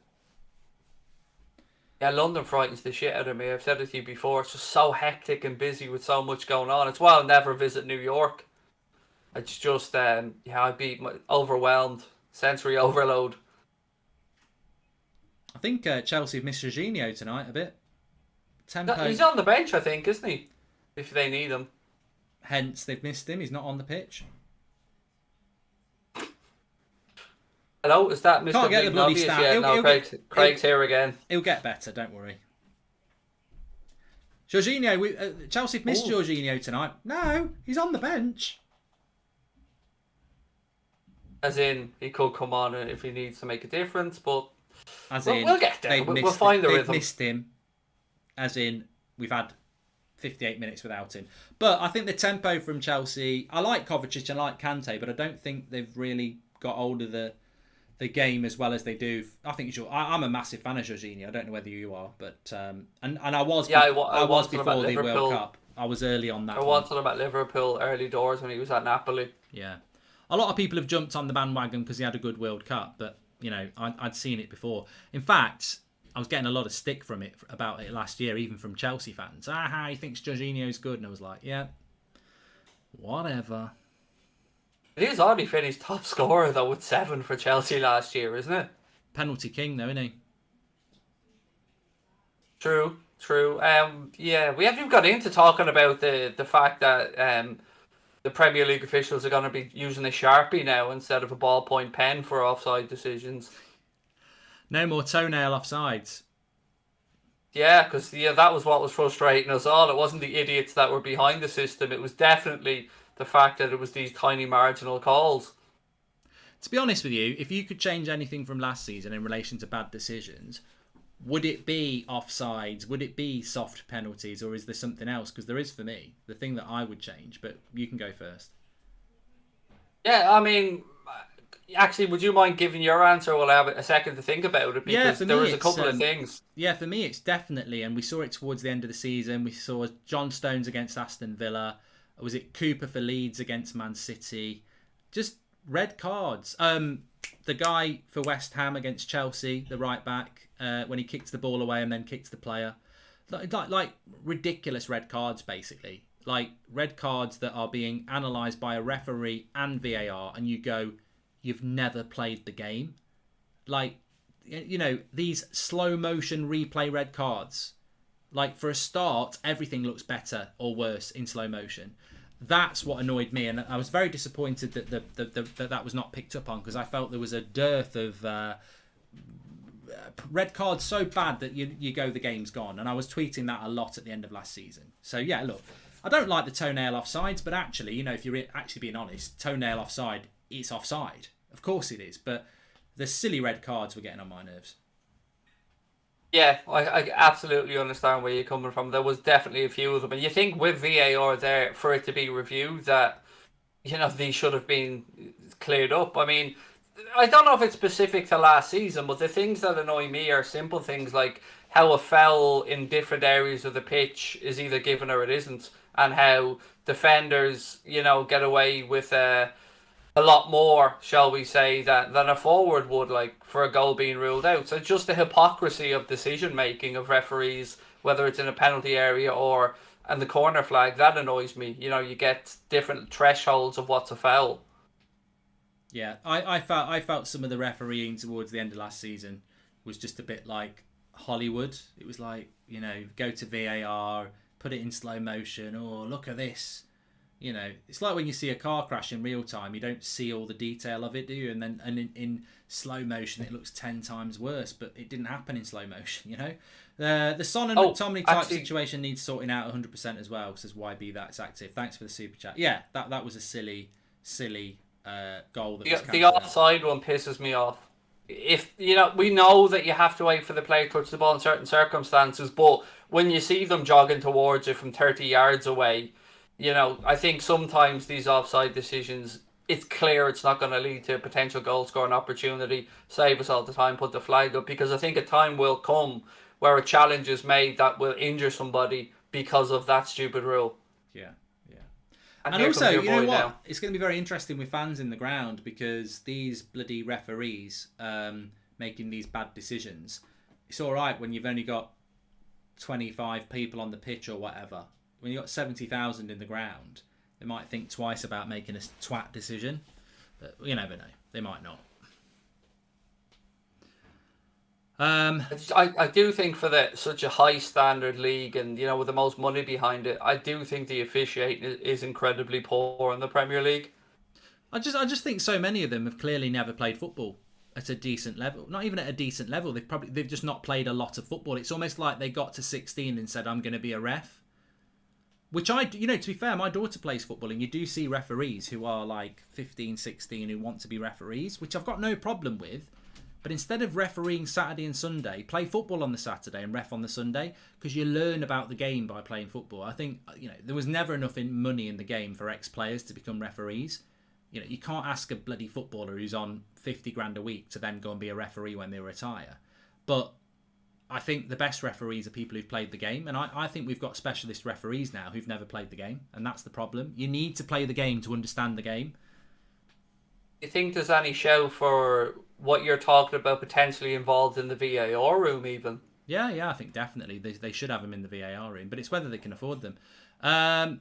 We just headed wide there from Zuma. I've been interested by this Chalobah guy for Chelsea at the back. I think he's a player that's been one of the many Chelsea players that spend a lot of their career on loan. I don't even know how old he is now, but Jorginho is coming on.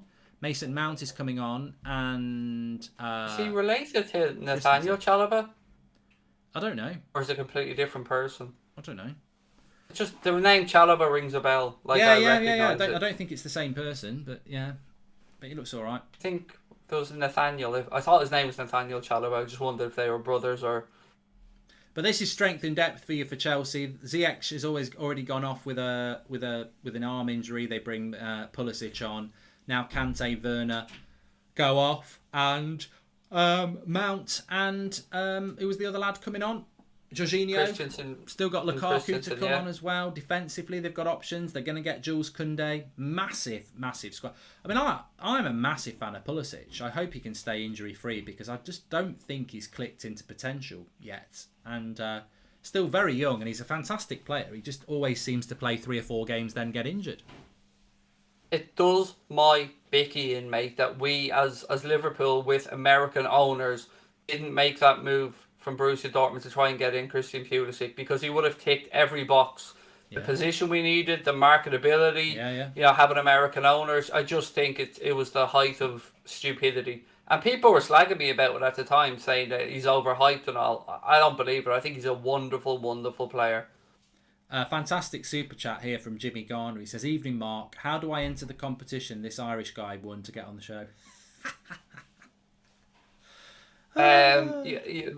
Back of the bottles of Wash and Go, mate. There's a QR code on the back of there. You just scan it, put in your details, and you may be one of the lucky few. It's a charity, to be honest. It's some people we've committed to it for a year, and it's like sponsor a crap YouTuber, and it's a community outreach kind of. Yeah. Think of it as like offenders being put back out into the community, being shown the way to lead a good life. He's mentoring me, basically. We've been so successful, we want to give something back. So we thought, who's the crappiest football YouTuber we can find, and that will give us the most challenge. No one really watches him, but by being on this big channel, we can grow him.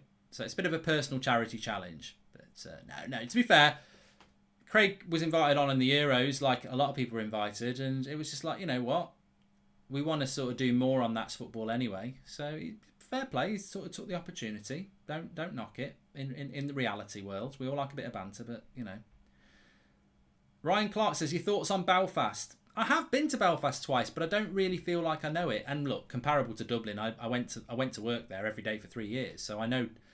I can't wait to get back to Dublin. I could just go to Dublin for a day and just 9 till 5, just walk around and love it. I love it. There's little parks off Merrion Row and stuff. There's so many little areas to Dublin. I mean, you don't want to wander off into certain areas, trust me, but down by the quays as well. Dublin's fantastic. I love it. But I feel that Belfast is probably a city like that I don't know. Good save by Mendy. Is that for I can Chukwueze? certainly give you a more in-depth answer on Belfast, because it's the city my wife and I go to if we can have a weekend away in Ireland. It's an amazing city filled with amazing people. The best place I would recommend to stay is the Queen's District down near Queen's University. Particularly lovely boutique hotel down there. It's called Duke's by Queen's. The grounds around there are magnificent. You've got some beautiful restaurants, and the best named bar I've ever come across, Mark, called Filthy McNasty's. Oh yeah. And that's before you even go into the city or the Titanic Quarter, and there's some great black cab tours that bring you around and tell you the history of the Troubles and stuff as well. And it is an amazing city filled with amazing people, and I couldn't recommend a visit to Belfast enough. It's great. That was Esther Penan with the shot, the number 12 for Villarreal. I don't know if anyone knows in the chat, don't have all the answers. Anyone knows in the chat what the deal is with Chukwueze? Got the block again. Sorry. I don't know what the deal is with Chukwueze. I know he was injured, wasn't he? I don't think he played in the Europa League final. Neither did United. But I don't know what the story is with him. I can't see him on the bench unless BBC have given him a different name, which sometimes they do. I noticed throughout the Euros, I thought João Felix was never involved, but they give him is it Oliveira or something like that? Yeah, no, he's definitely not on the bench there. Samuel Chukwueze for Villarreal tonight, as you said. Still injured, apparently. One of those players that's been linked for a while with moves away. I mean, himself and Iñaki Williams of Bilbao seem to be players that every summer are on the verge of a move somewhere, but it just never happens. Well, Isaac's still at Sociedad, isn't he? He's not moved. Signed a new deal. Yeah. Which is odd because he's way better than that and he's young. Yeah, he already had a €70 million release clause in that Sociedad contract, and you can only imagine that that's increased since he signed a new deal. Jimmy Garner says, I was only joking. Love what you've brought to the show, Goldbridge, especially how you make Mark look so handsome. Well, you've hit the nail on the head there, Jimmy. If you're going to bring someone in the show, make sure they make you look better. Although, look, you could put Brad Pitt there, and I'd still hold my own. Mate, I've pulled birds that Mark couldn't even dream about knocking one out to, let alone actually do. So, don't underrate this Irish charm. The only birds you've pulled is when you've had a night at KFC with the bloody bucket. But even at that, mate, I still made sure the bucket was finished and happy. Do you want me to show you the sex appeal? I mean, I'll show you. It's quite simple. I really don't. I'm all right. Oh yeah, I am that damn attractive. Hang on, there is a 3.5 stone lighter, Craig, here that I'd like you to see and tell me that you wouldn't. Male or female, you'll all do me. It's fair enough. That handsome that. I just want to ask a question. If Villarreal did get an equaliser, does this go straight to penalties? Surely it does. I don't think there would be extra time. Oh yeah, there's no extra time, but it would be straight to penalties. I mean, look at that, ladies and gentlemen. Tell me you wouldn't. Come on. Let's be fair about it. I would. You look a little bit thinner there. I was, as I said, I was about 50 pounds lighter. With flu. No, I was about 50 pounds lighter, and definitely hadn't seen any sunshine in a while. Definitely. But, it looks like a recovery. It looks like a picture when you put it on Instagram. Oh, I've been in bed for 2 weeks with the flu. I'm back. I'm a cretin says I am a cretin, but that's his name. You are. Right, you're an awful Phillips said White is better signing than Varane on talk shit. I saw this. I'm look. To be honest with you, I'm tired of. I don't even have anything to say about these clips that TalkSport put up now because they're so blatantly obvious what they're trying to do. I mean, I think they're trying to break out into YouTube and all sorts of stuff now, aren't they? So they're hitting. But to be fair, they've done this for 20 years. It's nothing. I can't knock them because it is what they do. TalkSport, Drive, whatever. It's all about coming up with a stupid topic. And then getting everybody to see it. And I did see it. And it was basically Sean Wright-Phillips saying that Ben White is a better signing than Raphael Varane. And the thing is, I met Sean Wright-Phillips for the first time at this Paddy Power thing I did. And he's such a nice guy. So I actually gave, there you go, goal, Villarreal. Oh, Gerard Moreno. And that's a good goal. I just said, does this go to penalties? And it looks like it's going that way. Goal, Villarreal. They've done it again. Very well worked goals in this game, Mr. Goldbridge. They've done it again. La Liga bounces back. Are they going to get the hat trick here? Are they going to beat Arsenal, United, and Chelsea? We live in a yellow submarine, a yellow submarine, a yellow submarine. That's what they're called, isn't it? Yeah. Bloody Chelsea. Good finish. Who was that with the pass out from the back? Rudiger. Doesn't make the tackle. Movement from Moreno. Christensen's too weak. No one's gone with the runner either. Poor defending from Chelsea, that. Good work from Moreno, though. Starts it and finishes it. Yeah. Hasty finish, that. It is a tasty finish. He's gone top corner, hasn't he? Yeah, lovely finish that is. You can't argue with that. No keeper saving that. 1-1. Yeah, fair play.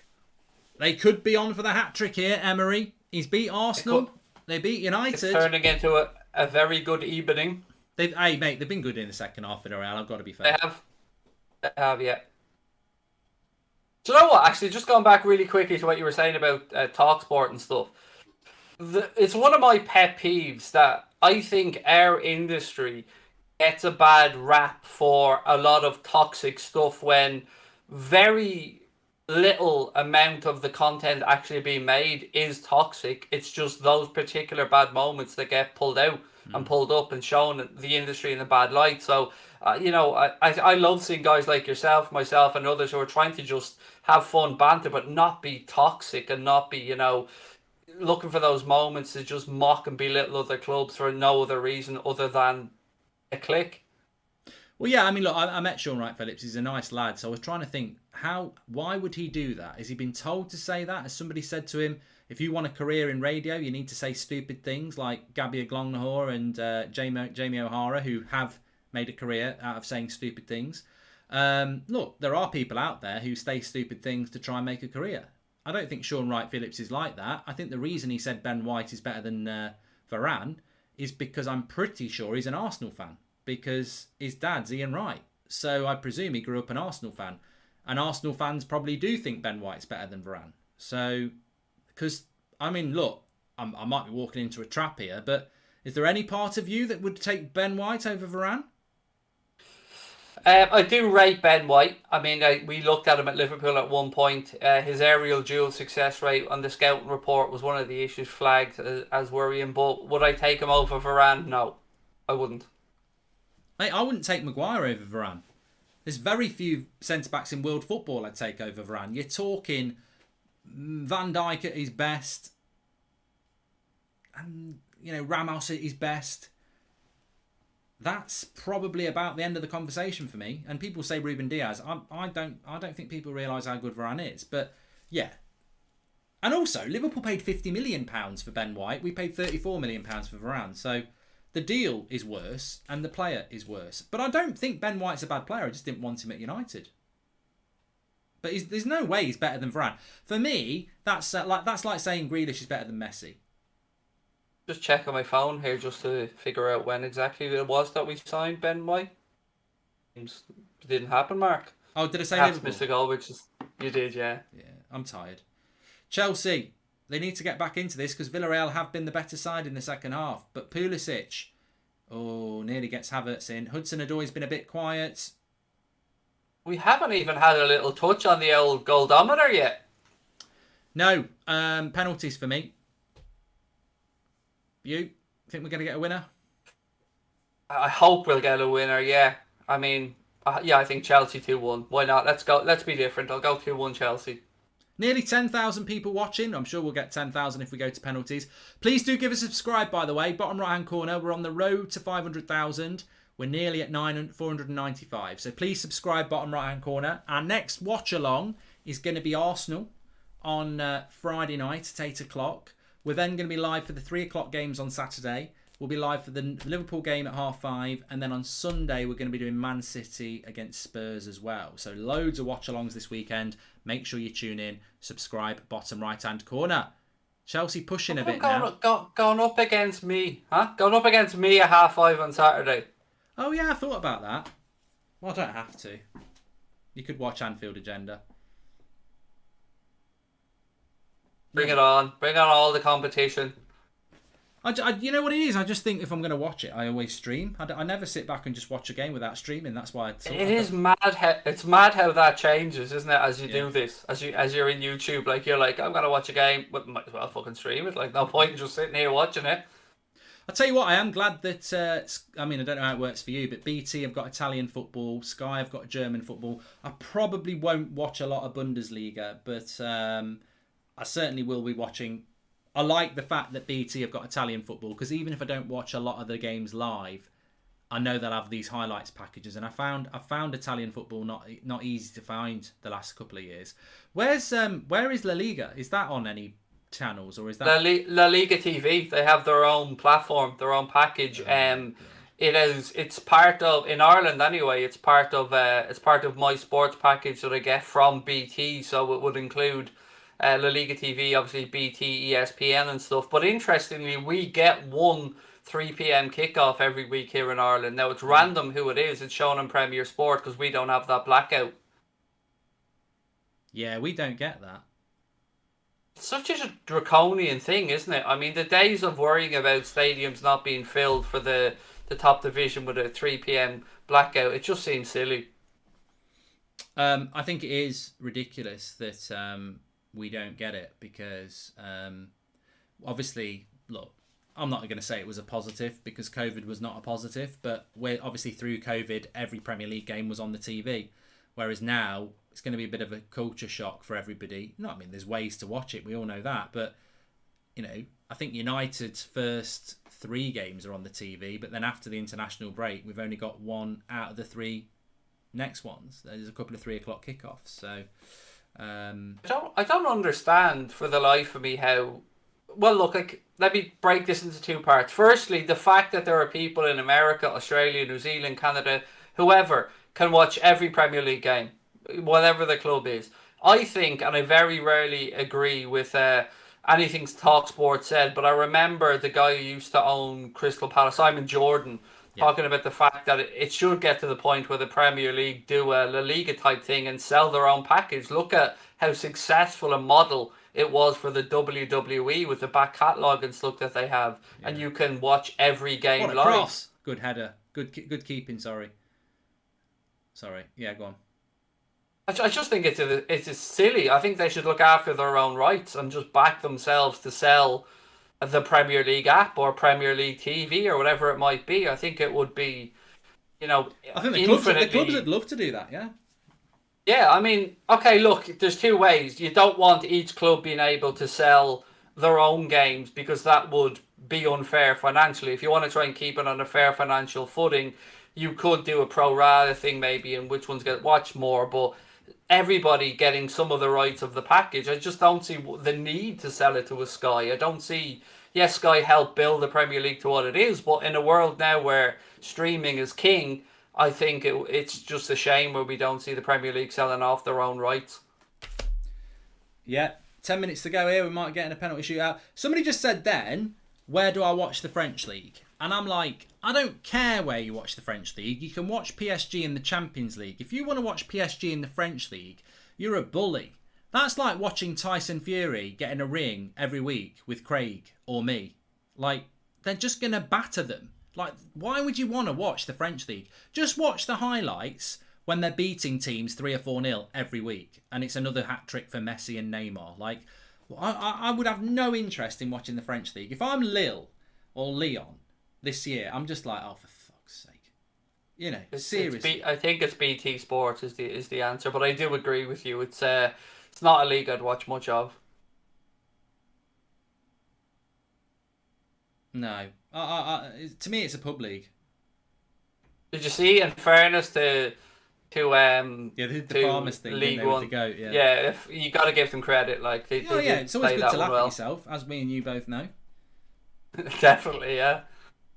But they can have the joke, but it is a pub league. It is a farmers league. It really is. I don't care what anybody said. It's probably got the best team in the world in it, but it doesn't make it not a pub league. How unacceptable is it, and how has it not been flagged up enough? The fact that they didn't even win the damn thing last year.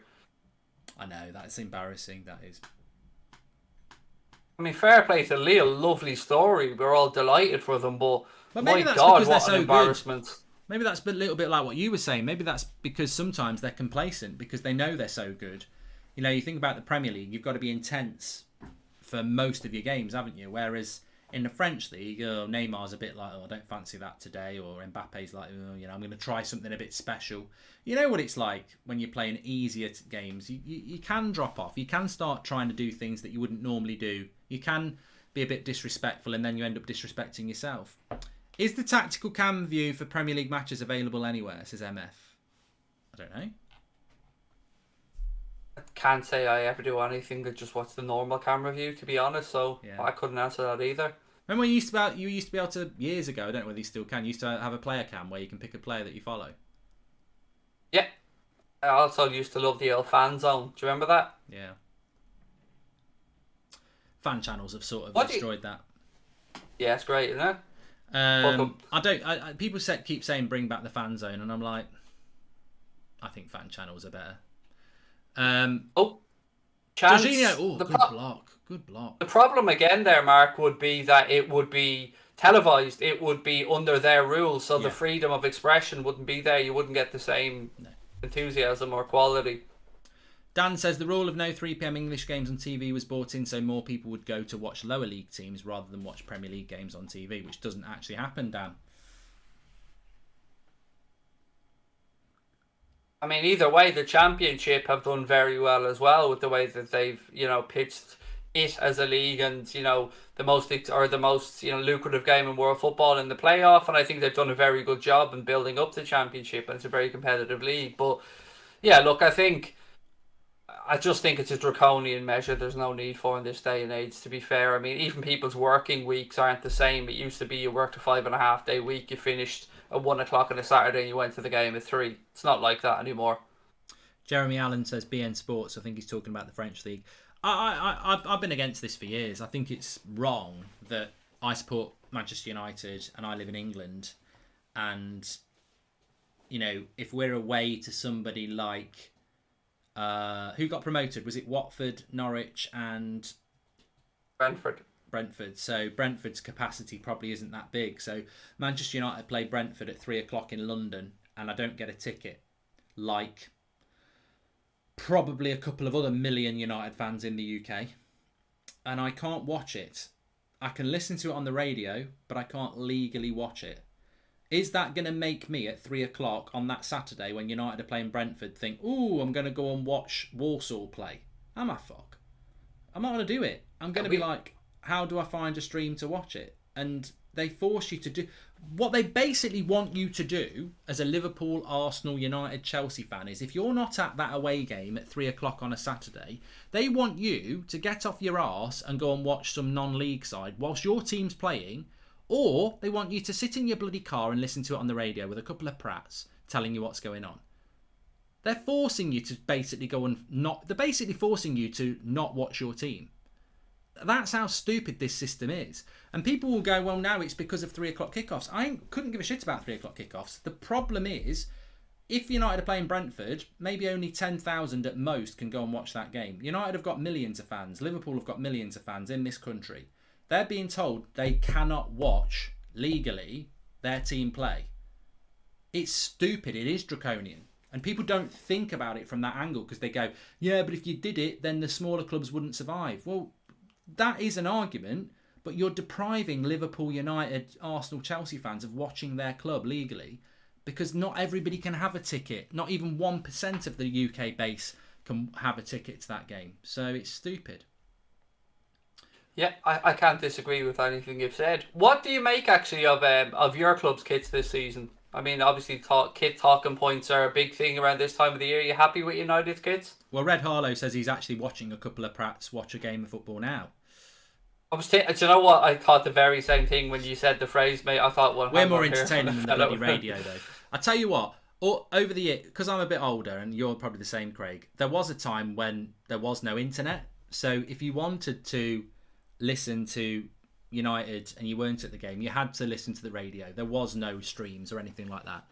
And it always used to make me... CFAX. Yeah, or CFAX. But the thing I hate about radio commentary is I've never in my whole life, and I must have listened to hundreds of games, when you watch Match of the Day later, the goal is never anything like you pictured it in your head. Never anything like it. I've never watched it gone, the goal I've imagined is just nothing like it. Even the ones where they go, oh, lovely cross across, he's got to score from there. Oh, it's a delightful tap in. And you watch it back on Match of the Day and he's actually scored from the edge of the box when he's been played one-on-one and you go, bloody hell, it was nowhere near an easy chance. So, I don't know. Anyway, Chelsea just had a chance here.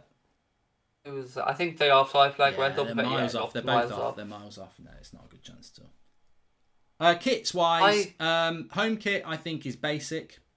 I think that was the idea. The second kit is nice if you're young, but to me it's just a Poundland version of the 92 kit, which Umbro did. And the third kit, which is coming out tomorrow with the Varane announcement, is quite nice, I think. But I wouldn't buy any of them. I wouldn't wipe my arse on it because it's just putting money into these owners that I haven't forgiven, to be honest.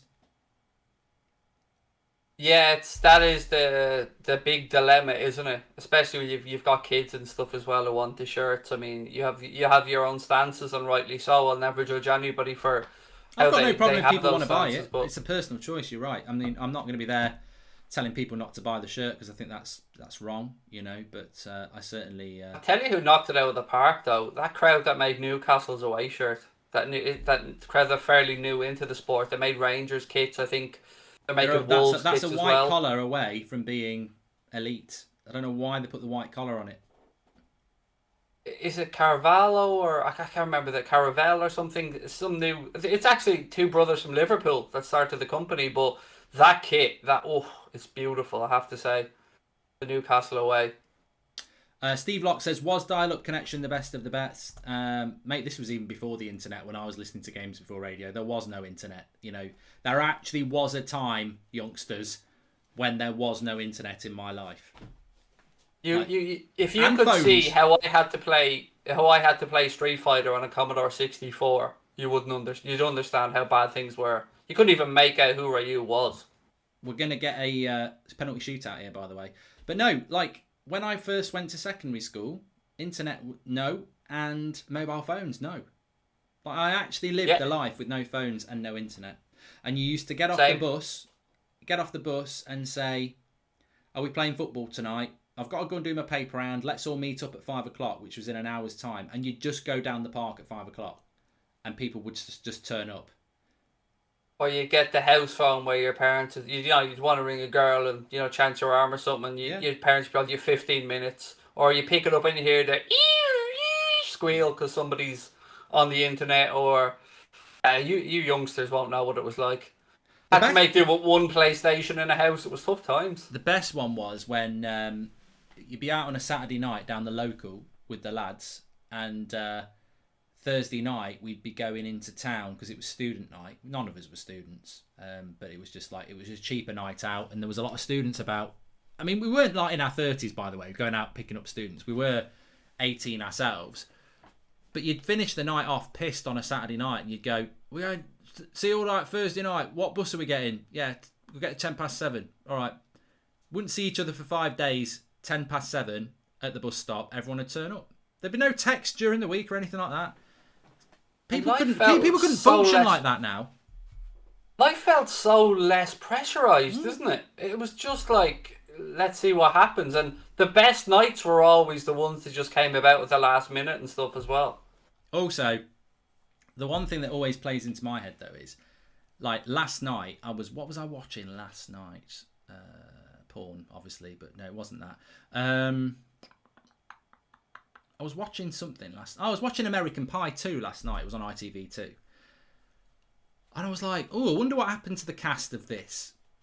So I was on Google for 20 minutes going through each of them going, oh, one of them's had a drug problem. At least they're all alive. Yeah. And I was like, if I'd done that before the internet and before phones, it'd just be like, you wouldn't even think it. It's just dead knowledge that you don't actually need. Yeah, you can't even have an argument anymore, can you? You can't be that arrogant person that refuses to give in even if you're wrong because Google's ruined it. Well, pub quizzes are dead, aren't they? You can't go to I used to love pub quizzes. I refuse to do pub quizzes now because even though they say you can't check your phones, there's just no credibility to it. It's like Man City winning the league. There's no credibility to it, really. Yes, they've won the league. Yes, you've won the pub quiz. But we all know you've cheated. Well, I haven't got my phone. You found a way. And the authorities running the pub quiz can't be asked to figure it out. But you found a way to cheat somehow, haven't you? Can't prove it, but you have. Like Siri on a smartwatch or something. There's just so many ways around it. Mark, I will watch on a Polish satellite. They have 3 o'clock games. I can send you the PM with logins. I would love to help the United stand, says Thomas. Thomas. Want to help Anfield agenda as well, Thomas? I refuse to get involved, Thomas. Yeah. The thing is, though, I've always said that. I would happily pay for Norwegian TV. They do some great stuff on a Saturday night, apparently. But I would happily pay for every United game. It's not. I think loads of people would do that. Loads of Liverpool fans would do that. It's just bloody ridiculous that we can't do it. We're heading towards a penalty shootout. Who's going to win on And penalties? it's even more ridiculous we're being forced into breaking the law to a degree. Okay, people say we're not being forced into it, but look, it is a religion to us, football. We kind of are. Oh, last chance. Oh, side net. netting. I thought that was in.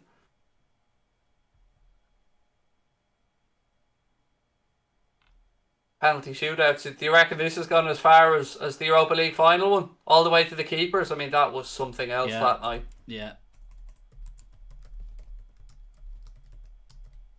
Well, we've got a penalty shootout, Craig. I've not seen enough of them recently. Bringing us back to the Euros. It's going to have to be... who are you going for to win on penalties?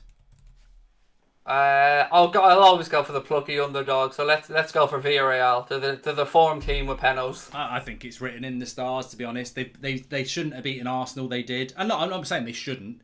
On paper, I think Arsenal should have won it. They shouldn't have beat United. They did. They deserve to win it. They shouldn't be beating Chelsea. I think they will do. So yeah. Apparently it's extra time. There is extra time. What? Seriously? Oh, you're having a fucking laugh. You're having a fucking laugh. A few days before the season kicks off, lads have to be on international tournaments, Olympics, Copa Americas. The game's gone, mate. The Gold Cup. That is. What's the is point? A bloody joke, to be honest with you. That is an absolute joke. I thought people were joking when they said that. Extra time, 3 days before the start of the season, in a tournament that really is a gimmick. What are they doing? Neither club needs that. Madness. We're speechless. We're speechless. Genuinely, I'm sitting here shocked. Yeah. It's weird, that is. Proper weird. I only have a script for 90 minutes, Mark. Are you going to send me the next 30 We'll have to freestyle now. Wicket. This is stupid. This is really pathetic, as Andy says. There's just no need for it. Well, you know what? It would have been nice to end with a penalty shootout as well. It would have been just get onto a penalty shootout. It's all about the money, says Steve Locke. But where do they make more money? Extra time was never planned anyway. So it's not like you had adverts lined up. It's just... It just makes no sense for player welfare whatsoever. Yeah, there's no need for this. There's no need for extra time. It's madness. Actually, extra time, madness. All about the adverts, Mark, says Tawu. Actually stunned that there is extra time in this one, but we will be covering extra time. Hey, let's look at the bonus point here, Mark. It gives us more time to get people to hit that subscribe button and push on to 495. It does. Please do subscribe. Bottom right hand corner. Let's see if we can hit 495. I'm just tweeting at the moment.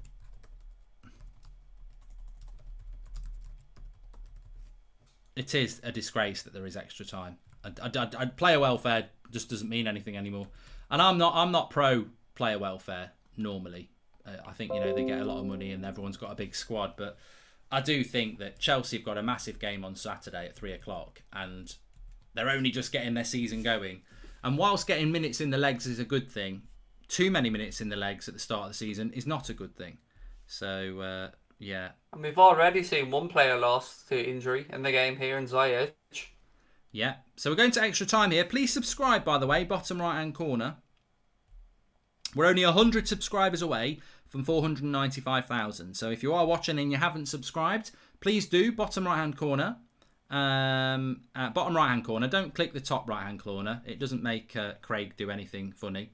Nothing makes him do anything funny. We've tried that, all sorts. But bottom right-hand corner to subscribe. Let's see if we can hit 495. Shake says, do a Ric Flair to Mark. Introduce him to our world, says Shake. And disgrace season starts in 3 days, says Vignesh.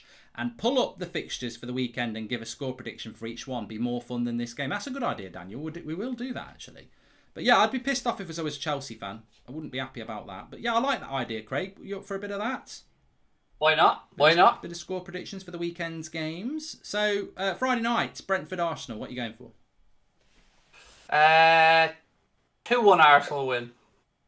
Brentford against Arsenal 2. Hey, you know what? We should do this each week. Me against you. You get.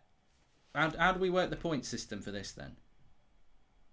We leave that to the intelligent people like Drawdy to figure out. I think what you do is you get 1 point for a right result and 2 for a correct result. That doesn't make sense. What I mean is, if you say Arsenal are going to win 2-1 and it's 2-0, you get 1 point because you got Arsenal to win. But if you went 2-1, you get 2 points because you got the right point and the right thing. Get you. I like it. I'm liking this. I love a bit of competition. Go on. So I'm going 2-1 then. I'm a City fan. People can't take banter anymore. It's actually sad. I think Villarreal will win, says Ollie Clark. I'm just making sure that everybody's happy with the point system. 1 point for right result only, says Sam Campbell. Oh, that's a bit harsh. Matthew McFadden says 1 point for the right outcome, but 3 points for the right score. Ooh, he likes it bigger. I can get on board with that. Yeah, I think it's going to be much rarer, isn't it, that you get the score spot on? Yeah, Morton says you've got to do 3 for the right score. Yeah, okay. So we'll do 1 point for the right result, 3 points if you get the right score as well. So it's going to be me against Craig. You can play along at home. Ara says, hi Mark, I'm Armenian. I wanted to get your thoughts on Mkhitaryan. He's the only good Armenian player in Europe. He's played for famous clubs and we're really proud of him, says Ara. Yeah, you should be proud of him. I mean, look, I wanted it to work out at United. I didn't want it to work out at Arsenal. He had a very good season at Roma last year. It'd be interesting to see how he does under Mourinho because it didn't work out that great for him at United under Mourinho. But look, he's a very talented player. It just didn't really work out in the Premier League. But in Dortmund and in Roma, he's done very, very well. So it might just be one of those players that, Premier League just doesn't suit him. There's been plenty like that. Certainly a lot to be proud of with Mkhitaryan. Very good career. Certainly damn right to be proud of him, as you should be. 3 for right score, 1 for result, 5 for goal scores. What? I don't even understand that one. I think he wants to start picking goal scorers. That's getting way too complicated. So we're gonna do this. We're gonna do this, and we're gonna do it right now. I don't need to write it down because what we'll do is I'll come back and clip it. So brand new thing on That's Football. Me against Craig throughout the season. You can play along as well. We're going to go head to head on Premier League predictions. 1 point if you get the right result in the sense that the team you predict wins. 3 points if you get the right result and the correct score as well. You have to have your predictions before the show so there's no strategic play involved, says Jimmy Garner. Yeah, well, we'll do that in future. But for now, it's the first show. It's on the hop. Right, here we go. You've gone 2-1, Arsenal against Brighton. Yeah, 2-1 Arsenal win. Alright, it's not Brighton again, mate. It's Brentford. They'll be Brentford when they actually get some bloody respect. For now, they're a Poundland Brighton. I actually think Arsenal will win that more comfortably. I'm not impressed with Brentford from what I saw of them against United, so I'm going to go 3-0 to Arsenal. The next game we're going to do, obviously, it's the Saturday lunchtime kickoff. It's Manchester United against Leeds at Old Trafford. What are you going to go with? 3-1 to United. 3-1 to United. I'd already done my prediction anyway on my preview today, which you can check out on the United stand. Go and watch it to find my score and boost the views. No, I'll tell you, it's 2-1 Manchester United. Burnley against Brighton at 3 o'clock. That's a tough one. What are you going for, Craig? Oh, it bangs of a draw, this one, doesn't it? 1-1. I don't think you get many draws on the opening game of the season. I don't like draws. I'm going to go with Sean Dyche, Burnley. We're gonna do him. We've got. I'm sure they bought somebody, Burnley, and that I was impressed with. But I'm going to go Burnley to win it 2-1. I'll go first on the next one because it's a bit unfair you going first all the time. Chelsea against Crystal Palace. I mean, look, I suppose them playing extra time now is a bit of a problem, but I still think Chelsea... Palace are a bit unknown with Vieira. Could be a draw, that one. I'm going to go Chelsea 2-0. What are you going to go for, Craig? I was going to do the very same, but I'll mix it up a little bit. I'll go 1-0 Chelsea, I'll go 1-0. Everton, Southampton, you can go first on that one. I think there'll be goals in this game. Ralph Hasenhüttl likes to get a side forward. Rafa at Everton is an unknown. Everton are home, aren't they? You said it was Everton. Goodison Park, yeah. I will go for a 2-1 win to the Toffees. Yeah, Southampton are such an unknown quantity this season, and Everton, again, don't think they're going to be as good as they were under Ancelotti. I actually am going to go with a 2-2 draw in that one, Everton against Southampton. Leicester against Wolves at Leicester. I mean, again, Wolves are a big unknown quantity. Leicester, I think they do miss a centre-back. I don't know what Wolves are going to do. If it was Nuno Wolves, you've got an idea. I don't know what this Wolves team's going to do. But I think Leicester will have a good season. I'm going to go Leicester 3-1. Craig? I'm going to go Leicester 2-0. There we go. Watford at home to Aston Villa for you. Good. Again, bit of an unknown, but I'm predicting a decent season for Villa. I think they'll get off to a good start. So I'm going to go 2-1 to Villa. Yeah, I think this is a good game for Watford. Home to a team that they'll be a bit confident about. Fans in the ground.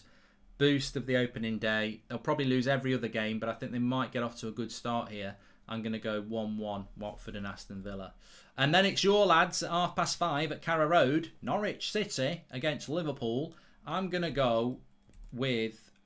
I think Liverpool are going to pummel them. I'm going to go 3-0 Liverpool. Yeah, I'm going to go 4-1.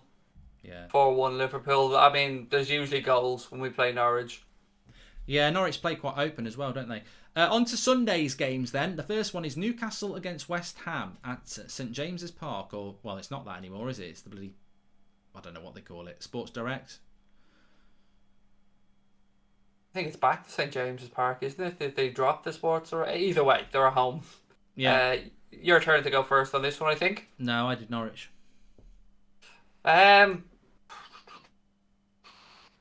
It's...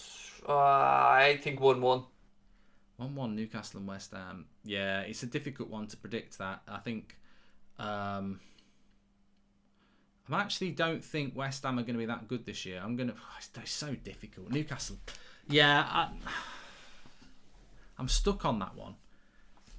It is a very hard... It's the hardest game of them all so far for me to come to a conclusion with as well, because the two unknowns. I'd go Newcastle if I thought they were good enough. I don't think they're good enough, so I'm going to go West Ham 2. You gone Newcastle 2? What you go for, a draw? Yeah, 1-1 draw. Yeah, I'm going to go 2-1 West Ham on that one. Although I do think Newcastle might win it, but I just don't think they're good enough, so no, I'll go with that, 2-1 West Ham. And then the final one is Tottenham against Manchester City on Sunday afternoon at whatever Spurs call their ground now. It's me first, isn't it? I think... Yeah, go ahead, cool. Happy days. I don't think Nuno's a very good coach. So for me, this is just like a London-based Wolves against Man City, and I think Man City will win that 3-1. Yeah, I think City will beat them 2 or 3-0. I will go with 3-0, and I think it could be the catalyst that drives the wedge that gets Kane out of there. So I'm going to go 3-0 City. Yeah, I don't know I'm not expecting Harry Kane to play in that. I don't know what everyone else thinks. I don't think I've not heard anything, but I don't think Harry Kane will play in that game. I don't think it's a good idea to play Harry Kane in that game, to be honest. I mean, if he really thinks he's going to Man City, do you really think he's going to try and score a hat-trick and beat them and dent their champions' hopes? I just don't think he'll... Exactly, that's what I meant. I think City will steamroller them, and it will whet his appetite more than anything to really want to try and force that move out. Yeah, well, there you go. That's our Premier League predictions. We'll come back to that on Monday, and I'll clip it up and see how we did. And you can play against us, of course. Yeah, I know Arsenal and Spurs have this drama. Oh, good cross here. Havertz does quite well into the box. Oh, he's missed it. Pulisic. It did come at him fast, to be fair. Yeah, he should have scored there. I tell you what, I didn't like that Chelsea kit, but now, it's always what it looks like on the team, doesn't it? And I actually quite like that Chelsea kit now. I didn't like it as just looking at the kit, but I do quite like it now. But yeah, I really don't think Spurs are going to have a good season. I'll be very surprised if they do. I don't think they will. I was actually really shocked that Son signed that new deal. I genuinely was shocked by that.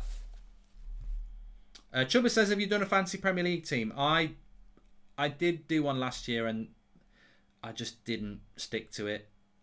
I think since I've been doing like before I did this, I used to do Fantasy Premier League a lot because I had a lot more time to do it. Like I was in jobs where I just couldn't be asked to work, so I'd spend a lot of my time doing my Fantasy Premier League team. But since I've done this, I actually have to work quite hard, so I never have time to just sit there and go, oh, this, that, and the other. So I haven't bothered doing one yet. I may still do one, but I haven't done one yet. Have you done one, Craig? I've got a team, but I'll be honest with you, mate. I'm crap at FPL, and every year, I try and fail miserably. So I haven't even joined leagues this year. I'm just gonna rumble along on my own for those times where I have a few minutes to spare. But I'm terrible at it. Absolutely all. I go off reputation alone. I don't pay any attention to form or anything like that. I genuinely understand why a lot of people get excited about it. What I always say is, though, by the middle of October, about 90% of people have stopped doing it because that's just what happens. But I genuinely used to like it. I used to work in a job where people used to put money in and all sorts, and it was very competitive, and there was a manager of the month and all sorts. It was great fun. But yeah. I do have one league I do every year with my mates. We all stick 100 quid in, and the winner takes the pot. And it's been going on for many years, and I've never gotten near that pot. So basically, me just gifting 100 quid to my mates.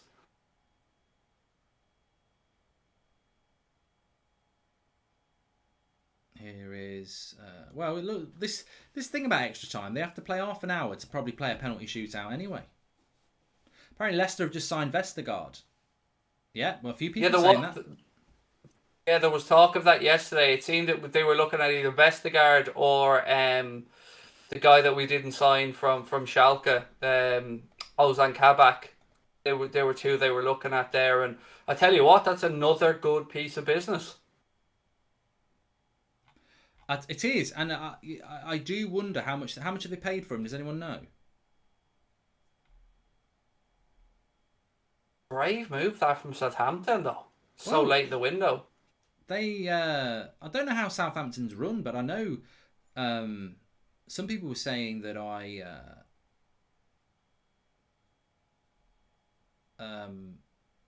was saying that Southampton is an outsider maybe to get relegated because Villa are desperate to get hold of Ward-Prowse and they've got the money. Obviously, Danny Ings has gone. Vestergaard's gone, one of their best centre-backs. Bertrand's gone. They've lost a lot of, I'm not saying Southampton were a great side anyway, but they've lost a lot of important players. It's all right though, mate. They got Walcott back, so it'll all be good. Oh, yeah, great stuff. Bit of a penalty shout there, but it was waved off by the referee.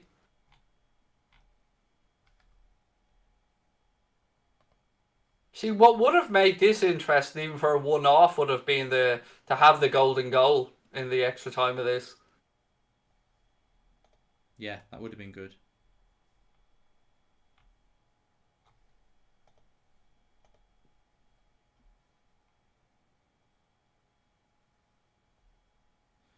Have United had a weird pre-season, Mark? Because, I mean, I won't lie, I haven't paid attention, but Liverpool have had, like, games where we've played two 30-minute games, then we played two 60-minute games, and then we played two 90-minute games one day after the other, obviously to try and build up players' minutes. Have anything strange from your side on that one? We've hardly played at all, mate. We had a bit of a COVID thing that stopped a game against Preston. We played a few games where it was mainly youngsters, and then the Everton game was the first real pre-season game we've played, and that's it. So I think we should have had one midweek this week, but we haven't. I don't think we've even done anything behind closed doors either. So we could get caught short, but we did look quite good fitness levels against Everton next week. So I'm really excited. I think this could be one of the most competitive Premier League campaigns we've seen for many a moon, Mark. It's really, really exciting. I'm so looking forward to it.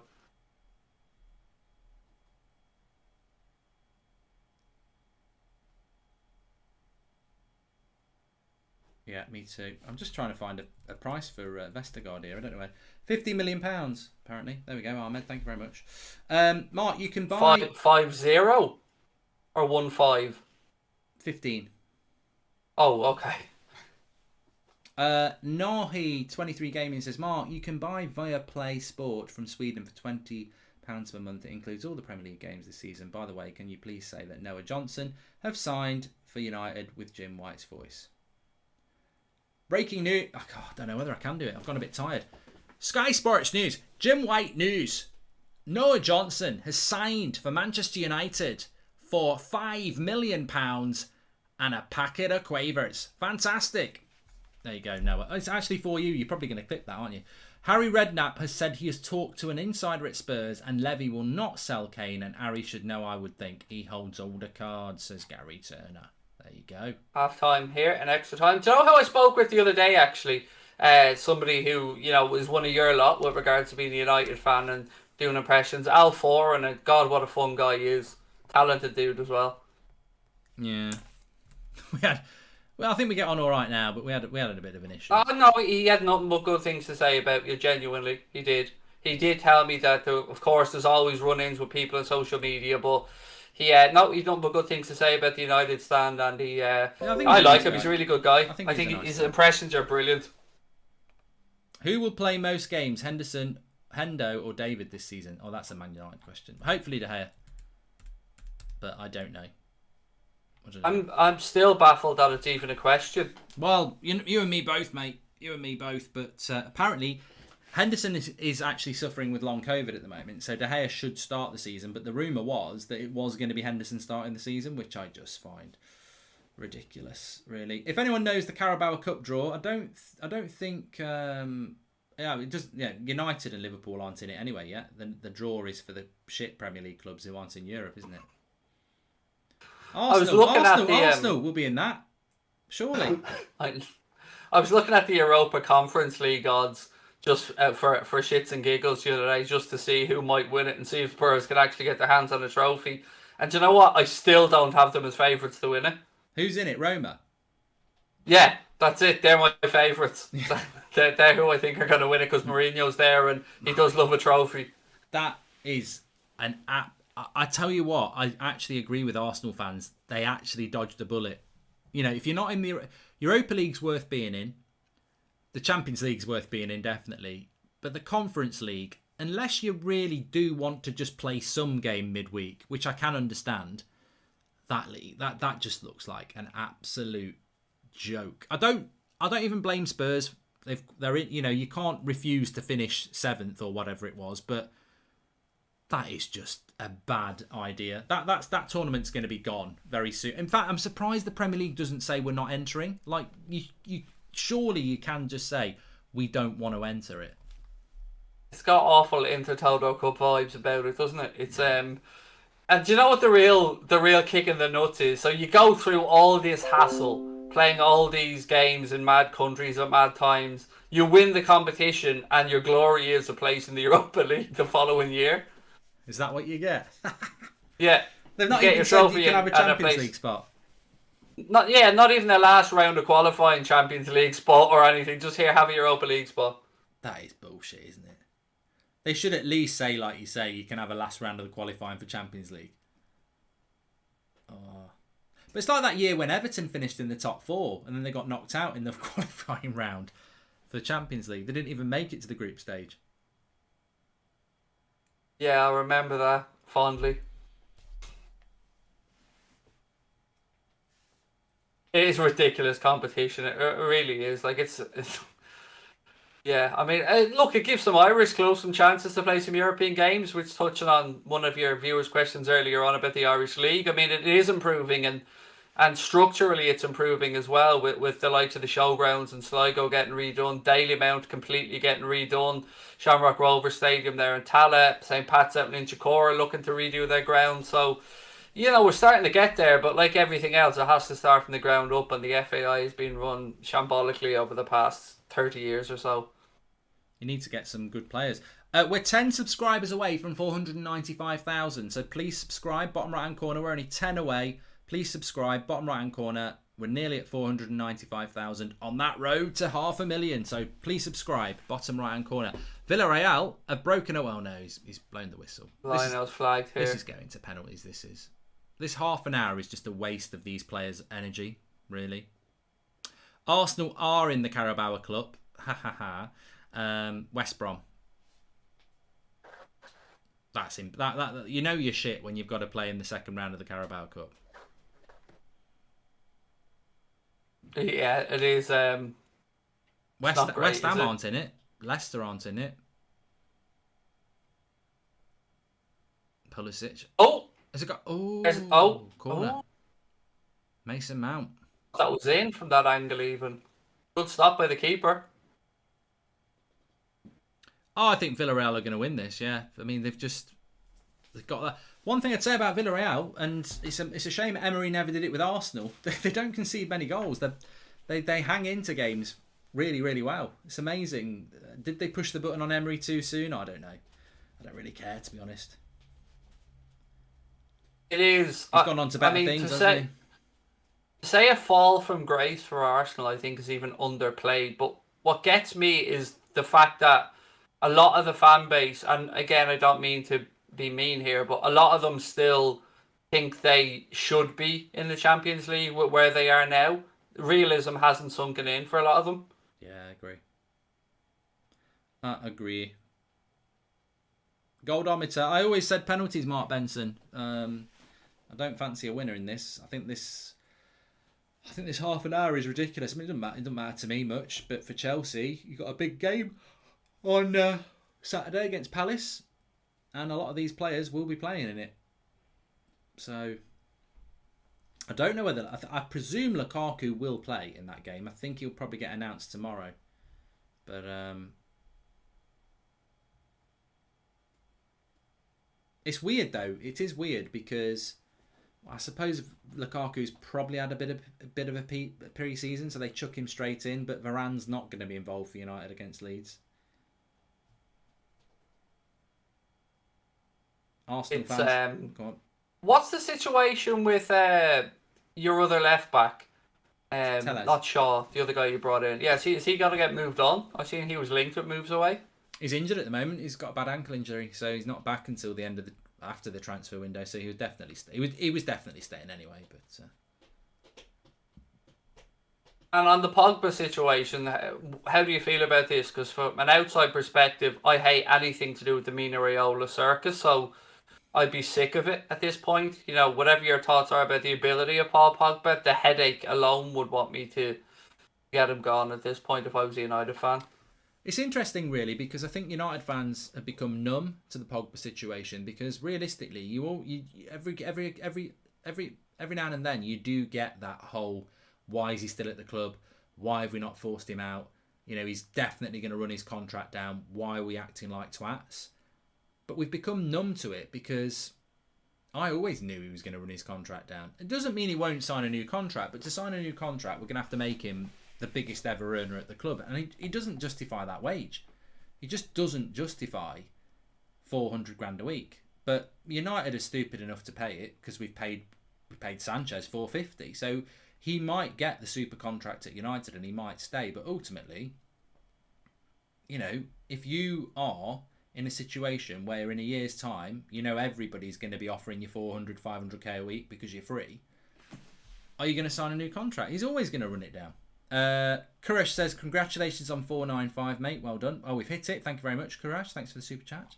So, yeah, I mean, Pogba's going to be here. He's a fantastic player, but I think this is his last year and we're not going to get any money for it. And the problem is, like Unknown User says, is his heart in it? Because if it's not, we've got a problem. Yeah, it's a tricky one as well, because not only would he want a massive wage now, he's probably at the point where he'd want a big signing bonus on top of said massive wage because he knows he could get one. You just see him ending up at PSG in a year's time, don't you? But then again, you know, the flip side of the coin is Wijnaldum. Did he drop off for you? Did he stop trying for you last year? He was running his contract down. Donnarumma did it for AC Milan as well. I would say Gini Wijnaldum was a thorough professional. I have to say, I think he gave as much as he could, and I would never have said he didn't go out onto the pitch and give 100% now. Yeah, so I think it's a fair point, especially with Gini. He was a pro right till the end, as was Emre Can before him, to be fair, who left on a free as well. I just think footballers are advised now to run their contracts down. I don't think it necessarily means they're going to be unprofessional. Some of them will be, of course, but ultimately I think, you know, as a footballer, you make a lot more money if you run your contract down.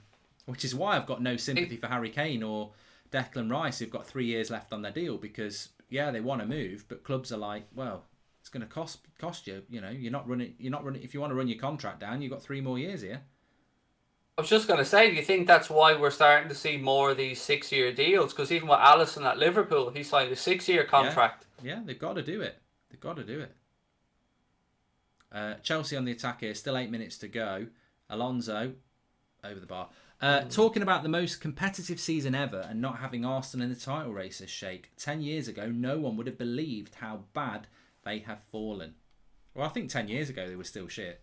They've not won the title for 16 years. It's one of my pet peeves about the Super League, Mark, is that, you know, the clubs that are big now might not necessarily be the clubs that are big in 10 years' time, which was one of the many reasons why I found it appalling that the big six thought they had the right to go and do what they could do, because, you know, Leicester are knocking on that door, and do we really think Arsenal belong in that equation anymore? If we're being realistic, I wouldn't have them as a top 6 club. Well, to be fair though, on the face of it, many Spurs and Arsenal fans were disgusted by the Super League. And yet... Oh, absolutely. 100% agree. I'm just saying from the point of the teams that were invited, English football landscape changes so much that who knows who 2 of those 6 teams could be in 10 years' time. I think it always would be Arsenal and Spurs, because it's not about what you're doing in the league, is it? It's about what table you sit at. It's about who you know. It's like the industry we work in.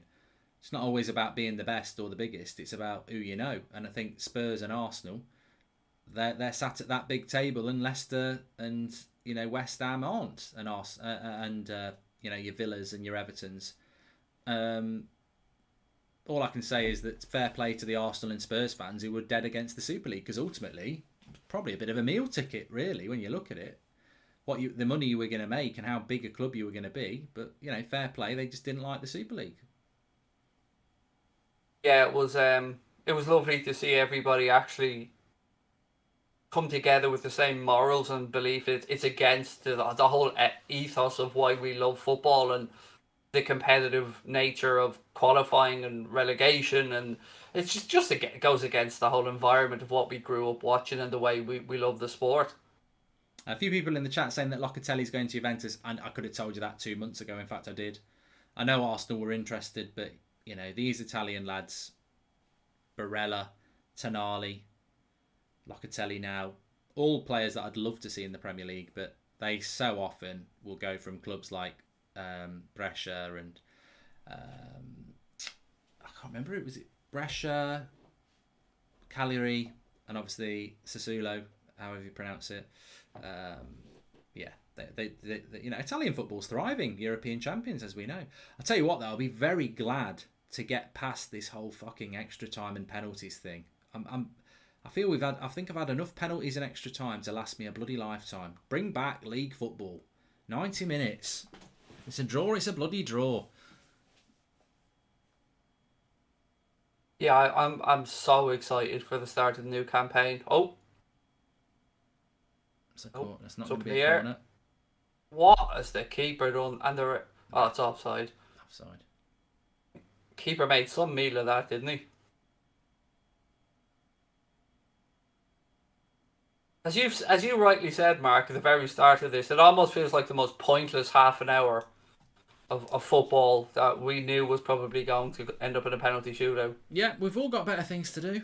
But we're all hanging around to watch the penalties, which we should have been watching half an hour ago, really. I think that's what it's all about. But we've filled the time, of course. There's been nothing going on. I don't think either team really gives a shit about this. I mean, they've tried a little bit, but I think they knew as well as we did it was going to penalties. Ref's had a good game, says Imran. Yeah, he has. To be fair. Good shout, that, yeah. Always shout it out. All us baldies usually perform at the highest level. Per Eric Klassen says, I've just got home from the pub. Are you doing watch-alongs for other games that United and Liverpool this weekend? Yeah, Brighton, Arsenal Friday. And 3 o'clock kickoffs will be live for those as well. There's a few of them, so we'll keep you up to date with what's going on in those as well. We decided what we're going to do when we play each other. No, we were humming and hawing about that one. They're bringing Kepa on for the penalties. See, now, if I'm Mendy, excuse me, I'm throwing digs here in the changing room. Yeah, he's definitely coming on. Well, I'm throwing decent swinging elbows here. He's obviously doing that for to win it. You know, it's not like a bloody go and have 10 minutes, mate. You know, it's obviously a tactical thing, isn't it? Because it's a Super Cup. It's better. Super Cup's better than a Carabao Cup, isn't it? I think. Let me draw you back to the Euros, mate, for a second. And the 3 players that came on and missed penalties came on cold. And, I wonder if it's the same for a keeper, if that impact is going to be the same. He hasn't had the rhythm of the match. No. It has been done before, though. Famously, Van Gaal did it in the World Cup a few... God, my shorts are right up there. He did it in the World Cup, didn't he? With ter Stegen coming off and Krul coming on. So, some people are specialist goalkeepers, to be fair. People felt in the Europa League final that maybe De Gea should have been took off. And, you can't necessarily argue with that. But I don't know whether Kepa's good at penalties or not. I just feel, if I'm the Chelsea keeper there, if I'm Mendy, I'm raging over this. Yeah. He'll be playing against Palace. Please subscribe, by the way. Bottom right-hand corner, we're very close to 495,000. So please subscribe. We were about 10 away last time I checked. So bottom right-hand corner to subscribe. Thanks everyone who's tuned in tonight, by the way. We sort of decided we were going to do the Super Cup, but we weren't 100% sure. He's changing the keeper now. He's doing it with a minute to go. Kepa for Mendy. Of course, you can't do it. You've got to do it in-game, haven't you? It's a bit like United did it in the... not United, England did it in the final against Italy, and we ended up with Sancho at right-back, and it was like, shit, Italy might actually score before we get to penalties here. But Mendy comes off. He doesn't look too bothered. Yeah, that's what I was just going to say. Fair play to him. Gave it, a well wishes to... Not like Kepa when they tried to sub him that time in the Carabao Cup final. I'm going nowhere. One-man protest. Wasn't that for penalties as well? They did that as well. I honestly can't remember. I remember that him refusing to come off, but I can't remember the circumstances. Yeah, Sarri was the coach, and I think he tried to take Kepa off for Caballero, was it? For penalties, and he refused to come off.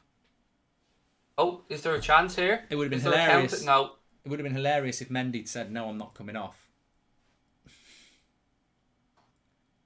Yeah, or just the ball was played back to him and he just kept it at his feet and ran the clock down.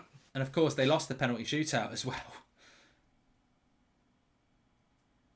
Apparently, Kepa is a good penalty shooter, shot saver. Well, at least he's good at something, because I actually think he's a bit of a shit goalkeeper. How much did they play for Kepa? Was it something like 70 million or something like that as well? Yeah, they paid, I think, about 5 million more than we paid for Alisson, because Alisson had the record and it was broken a few days or a week later when Kepa signed. Per-Eric Klassen just said, I heard it on TV that apparently that out of the last 10 Super Cups, the Champions League winner have won it 8 times. There you go. Well, that doesn't actually surprise me when you think about it, because the Champions League is better than the Super Cup, than the Europa League, so... yeah, you would expect them to be winning it, to be fair. But again, to give fairness to Tuchel here, he didn't exactly go to a team that won the Champions League either. Like, he didn't go with his best 11. No. Look, I understand why the Super Cup happens, and I suppose it's about where you fit it in, isn't it? But I presume Chelsea will play that World Club thing that you won in December as well, won't they?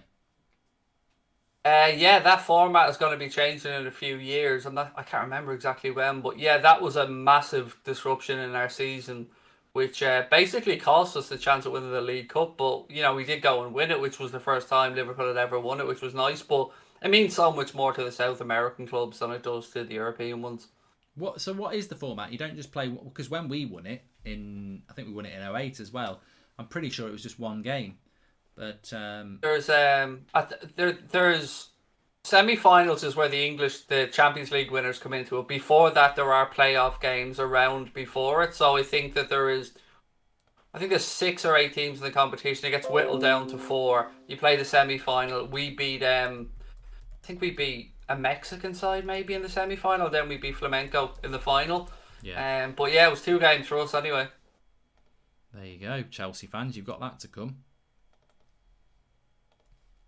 I certainly remember United win it. I think it was 2008. And look, the brain dies, doesn't it? So I might be wrong on this, but I think United played it, and I think we might have played in Japan, and we won 1-0. I think Ryan Giggs scored, and he won a Toyota. We won a trophy, but I think Toyota were sponsoring it, and he won a car. There'll be somebody in the chat with encyclopedic knowledge who will know that, but am I right in saying that we won it in 2008 and Ryan Giggs scored the goal and he won a Toyota or something? But anyway, we've got a penalty shootout. You're still going to go for Villarreal here? I think they're going to get the hat-trick of English scalps, I do. Yeah, I just love a plucky underdog, so let's go with Villarreal. Watch Villarreal be horrendous at penalties tonight. I would actually like Chelsea to win this. I know that sounds weird, but I would like Chelsea to win it because I'd like an English club to win this, to be fair. But, I don't mind either way, to be honest. I think, why not go for the underdog? No other reason, nothing against Chelsea here, just why not?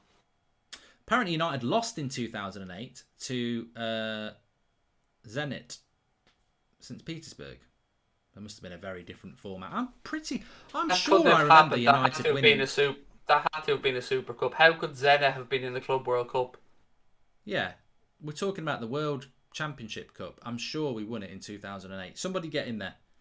You've definitely won it. United have definitely won the Club World Cup. I just don't know what year. The chat are talking about the Super Cup. I'm talking about the World Club Cup or whatever it was called. I'm sure we won it in 2018 in Japan, and Ryan Giggs scored, and I think he won a Toyota. Either that or I bloody dreamt it, but I'm very obsessed about this. Because Liverpool played in it twice. I mean, we didn't win it the first time. I think Carragher got talked to have been out. There's a few funny stories around it, but we did win it last time around. But you guys have definitely won the Club World Cup. I know that 100%. I just can't remember what year. Yeah, we lost the Super Cup, but we won that tournament. But people are saying it wasn't Giggs, it was Rooney. I don't know why I've got Giggs then. Lost the Super Cup in 2008, says Red Harlow, but won the World Club Cup against some Brazilian team, I think. There we go. I do remember the 99 one. We didn't win that. It was a bloody shambles. That was the year the FA Cup died, because basically the FA were like, go and play in Brazil in this bloody World Club Championship tournament, whatever it was, and we had to forfeit the FA Cup because we missed the third round, which was stupid. And I don't think the FA Cup ever really recovered after that, to be fair. And it was a bloody shambles. Beckham got sent off. I think we lost both games. It was bloody rubbish. That was 99. We're going down the left-hand side for penalties here anyway. Albiol won that toss. Manchester United, says Cam Wyatt, became the first British club to win the FIFA Club World Cup when their Reds beat LDU Quito in Yokohama, Japan on the 21st of December 2008. See, I was right. I knew it was in Japan. They beat Quito in 2008, says Karush Power. There we go. I remember it. I'm sure. Maybe Ryan Giggs won man of the match then, and a Toyota. I'm pretty sure Ryan Giggs won a Toyota because I thought, how's he going to get that back from Japan? He's not going to drive it. You never actually gave me my guesses. I went with Ford Kuga for my Goldbridge car guess earlier on.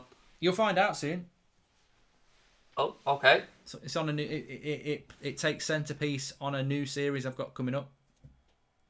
We'll just add that to the list of things I've been blanked from. Hang on till I get the phone out, mate. This is getting long. No happy hour, grand. No whatever this Goldbridge thing is. Add that in. It's a pilot series, mate. I needed to get the views.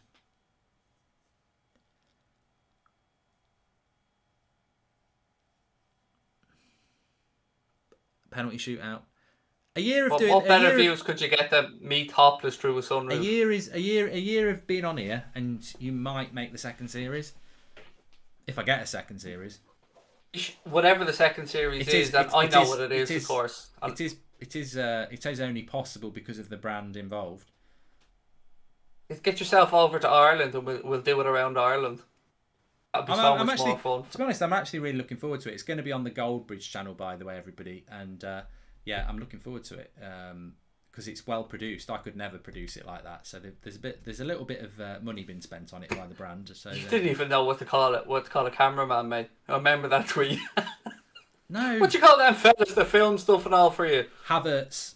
The guy's in pink. He's wearing pink boots. The keeper, that is, and he saved it. Saved. Terrible penalty from Havertz. First save from Villarreal. Never underestimate a keeper in a pink kit. They're usually good. Mate, you know when I was doing that Clash Creators Is and that Johnny Depp? you know when I was doing that Clash Creators and I was hitting the bar from Yeah. the penalty spot, not from the penalty spot, from the edge of the box. And it was easy. I vaguely remember, yeah. Something else I was omitted from, but go on. These penalties that they're taking are shit. Why don't they go top corner? Why don't they back themselves to go top corner? Can I be part of the new series? Goldbridge, says Jack Mate. If that's the real Jack Mate, he already is. That's the sort of talent I'm talking for, Craig. People that have got 5-figure followings on Twitter. Have you got that yet? 5 figures. He's in off the post for Gerard Moreno. Good finish. That was a good penalty, that was. If you're going to take a penalty and hit it low, that's how you do it. I mean, 5 figures is like 10k, mate, so I think you probably mean higher than that. 6 figures upwards. Have you got that? What? Genuinely shocked. You've got 10,000 followers. How many subscribers have you got now? I've got 13,500 followers on an account that I barely do anything on, and 41,000 or 40,000 on the other. You are a bloody liar.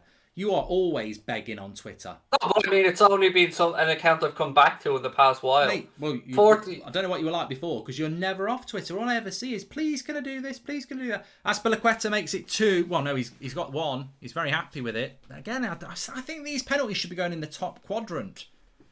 40,000 on Instagram, 114,000 on YouTube, 25,000 nearly on the second channel, 30-something thousand on TikTok.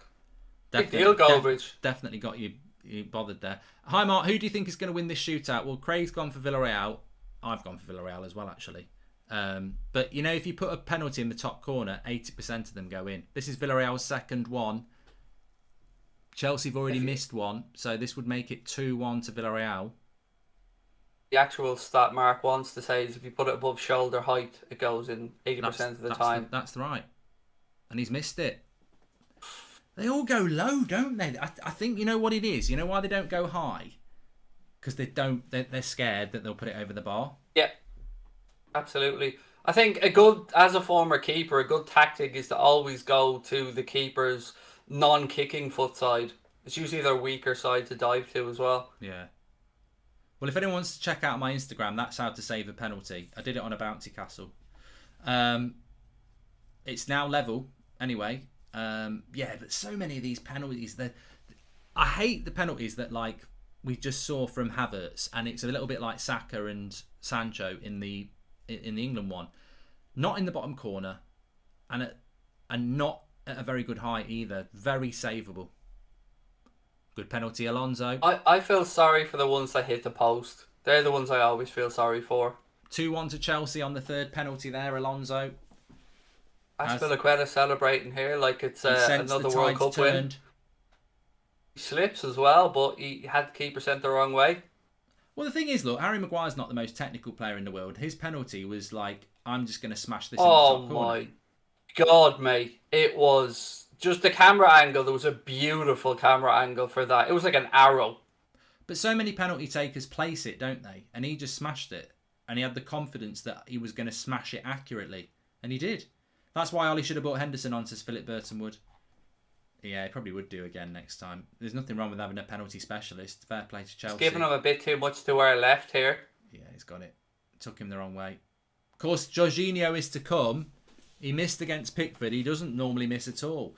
Bloody hell, we've got 15,000 watching. Craig, that must be some sort of record for you, apart from when you were spamming about the Super League. Yeah, it is. And they're probably not bots like the usual people I have in my chat, pretending to be real people. Genuinely people. Mad. Hello, all the genuine people. Nice to see all 15,000 of you and Field Agenda. There we go, look. Make sure you subscribe to this channel. We're very close to 495,000, which is very close to 500,000. Bottom right hand corner to subscribe. Everyone's welcome. Mason Mount steps up. Yes. Similar penalty. Bottom right hand corner. Very happy. Chelsea are one miss away from winning this, I think. That's their fourth penalty. Puts them 3-2 ahead. If Villarreal were to miss now, Chelsea would still need to score their next one. It's mad how it's made it look so simple when a little side foot like that when the keeper's made the move. But if that goes wrong, it looks like the worst penalty ever. When I do a penalty shootout, I'm going to do my Jorginho one because I've mastered the Jorginho now. I always score with it. Thanks for subscribing, I'm a left footer, Max. so Max I go. Hornby's just subscribed. Thank you very much. Here we go. Villarreal need to score this to keep it level. I'm a left footer, so I always go low and hard to what would be Kepa's left here if I was a left footer. That's my go-to penalty. I'm 2-footed, so I could go either way. He's missed. Oh, no, I thought he'd saved that. Good penalty. Side netting. Yeah. Unstoppable. Good dive by Kepa, but it's 3-3. Bruno gets a lot of stick for being good at penalties. S. Ahmed. Oh, it's a lovely penalty, that. Yeah. That is a very good penalty. That's a perfect penalty, isn't it? Side netting is the perfect penalty. That was very well hit. Basically sudden pressure death. Now. Basically sudden death now. 5th penalty each. Jorginho. Oh, here he is. I'd like to say that this is definitely a goal, but I said that before and he missed it. So, be unlike him to miss 2. Basically, the keeper shouldn't commit. If you want to save a Jorginho penalty, you shouldn't commit. Oh, he's gone down the middle. He's gone down the middle. The keeper had to commit, and he's made it. That just shows you what a great save that was by Pickford, because I was like, that's it, it's over. And then he bloody saves it, and then we missed the next one. It's so difficult to save a Jorginho penalty. I do love a bit of ballsiness like that, though, a bit of shush. I love it. I love a bit of snidiness. Yeah, it's a bit like Bruno. You can miss, but most of the time, you're not going to miss. So this is it. He looks nervous. He looks nervous. It's over. If they miss, I'll probably just make. You got a feeling this is hitting the bar or going over. Yeah, wild. Although they're used to penalty shootouts, they beat United on it. No, it's a lovely penalty. Great penalty. Yeah. Quality penalty. They did score 11 against United, so they're not going to be amateurs at penalties, are they? So it's into sudden death now. 4-4. Lovely pen. Yep. Fair play. Credit where it's due. It would mean a lot as well. I mean, don't forget, the Europa League was Villarreal's first major trophy. Yeah, they're going for 2. Pulisic should be quite good. I think he'll go for something. Oh, thanks for becoming a member, Sam. Can't read the rest. Pulisic, not much of a run-up. He's going to go bottom left here. Oh, no. Good penalty. Good penalty. That's where the keeper thought it was going to. If you were taking a penalty, where would you put it? I'm left-footed, so yeah, I'd always go to my bottom right-hand side, keeper's bottom left-hand side. Yeah. Moving the ball away from the keeper. Yeah. The other way is dangerous, isn't it? Because you can easily overcook that or undercook it and make it an easier save for the keeper. And it's easier to read as you're opening your body up as well. Side-footed. It's easier for the keeper to read. So yeah, I'd always go low bottom. I wouldn't have the balls to go high. I wouldn't be in that 80% range. I would go. I'd curl it top right corner. That's what I'd do. Like that one, but higher. That felt like Kepa was on his way before your man had even taken the final step. Yeah, see, this is it. We're heading into the United Villarreal territory now, where everyone's scoring. It's now 5-5 after 6 penalties each, and they're getting better actually as the tournament as the kicks go through.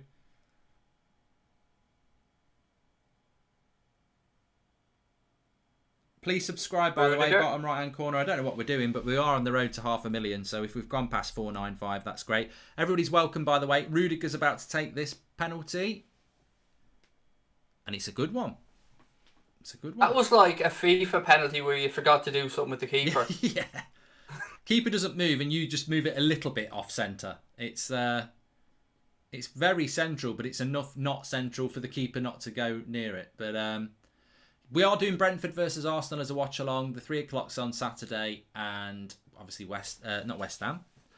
Spurs Man City on Sunday. So lots of watch alongs to get involved in. Make sure you subscribe, bottom right hand corner. I don't want Albiol to miss. If somebody has to miss for Villarreal, I don't want it to be Raul Albiol. Why? I just have a lot of time for the lad. He won't miss. He's bloody missed it. See, I've killed him again, Goldbridge. You've done it, mate. You've ruined it. I did it with Mbappe in the World Cup. And that's it. They've missed. That's it as well. They lose, don't they? Because it's sudden death. Chelsea win the Super Cup. It's all over. It's hard, isn't it, losing a penalty shootout? But you know what? I've got no sympathy because it's even harder when it's your country in the final at fucking Wembley. So I've got very little sympathy for Villarreal or anybody else who fucking loses one, because you want to try it in a final, your first one for fucking 90 years at Wembley. You want to try losing it then. So I've got no sympathy for penalty losers anymore. Give me another 4 months and I might feel a bit better. But tough shit, you've Understandable. lost. Deal with it. Well done, Chelsea. Yeah, congratulations.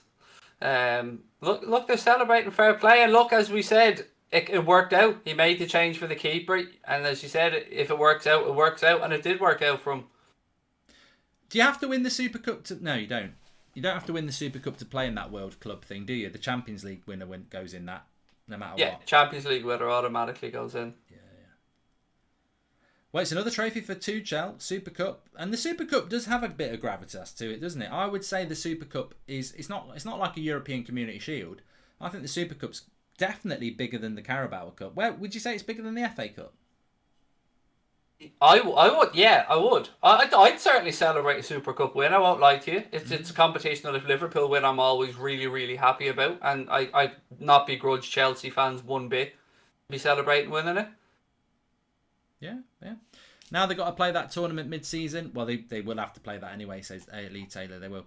Look, a lot of people are going. I think we're going to head off as well. It's been a longer night than we thought. But thanks, everybody, for watching. It's been a long night, and Chelsea have deservedly... Well, they've won it. I don't know whether it's deserved or not, but we got there in the end. I think penalty should have happened half an hour ago. I think the extra time was ridiculous, Craig. But it's been great having you on.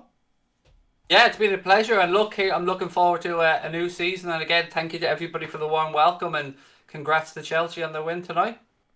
We'll be back on Friday night with Brentford against Arsenal. See, I remembered that time.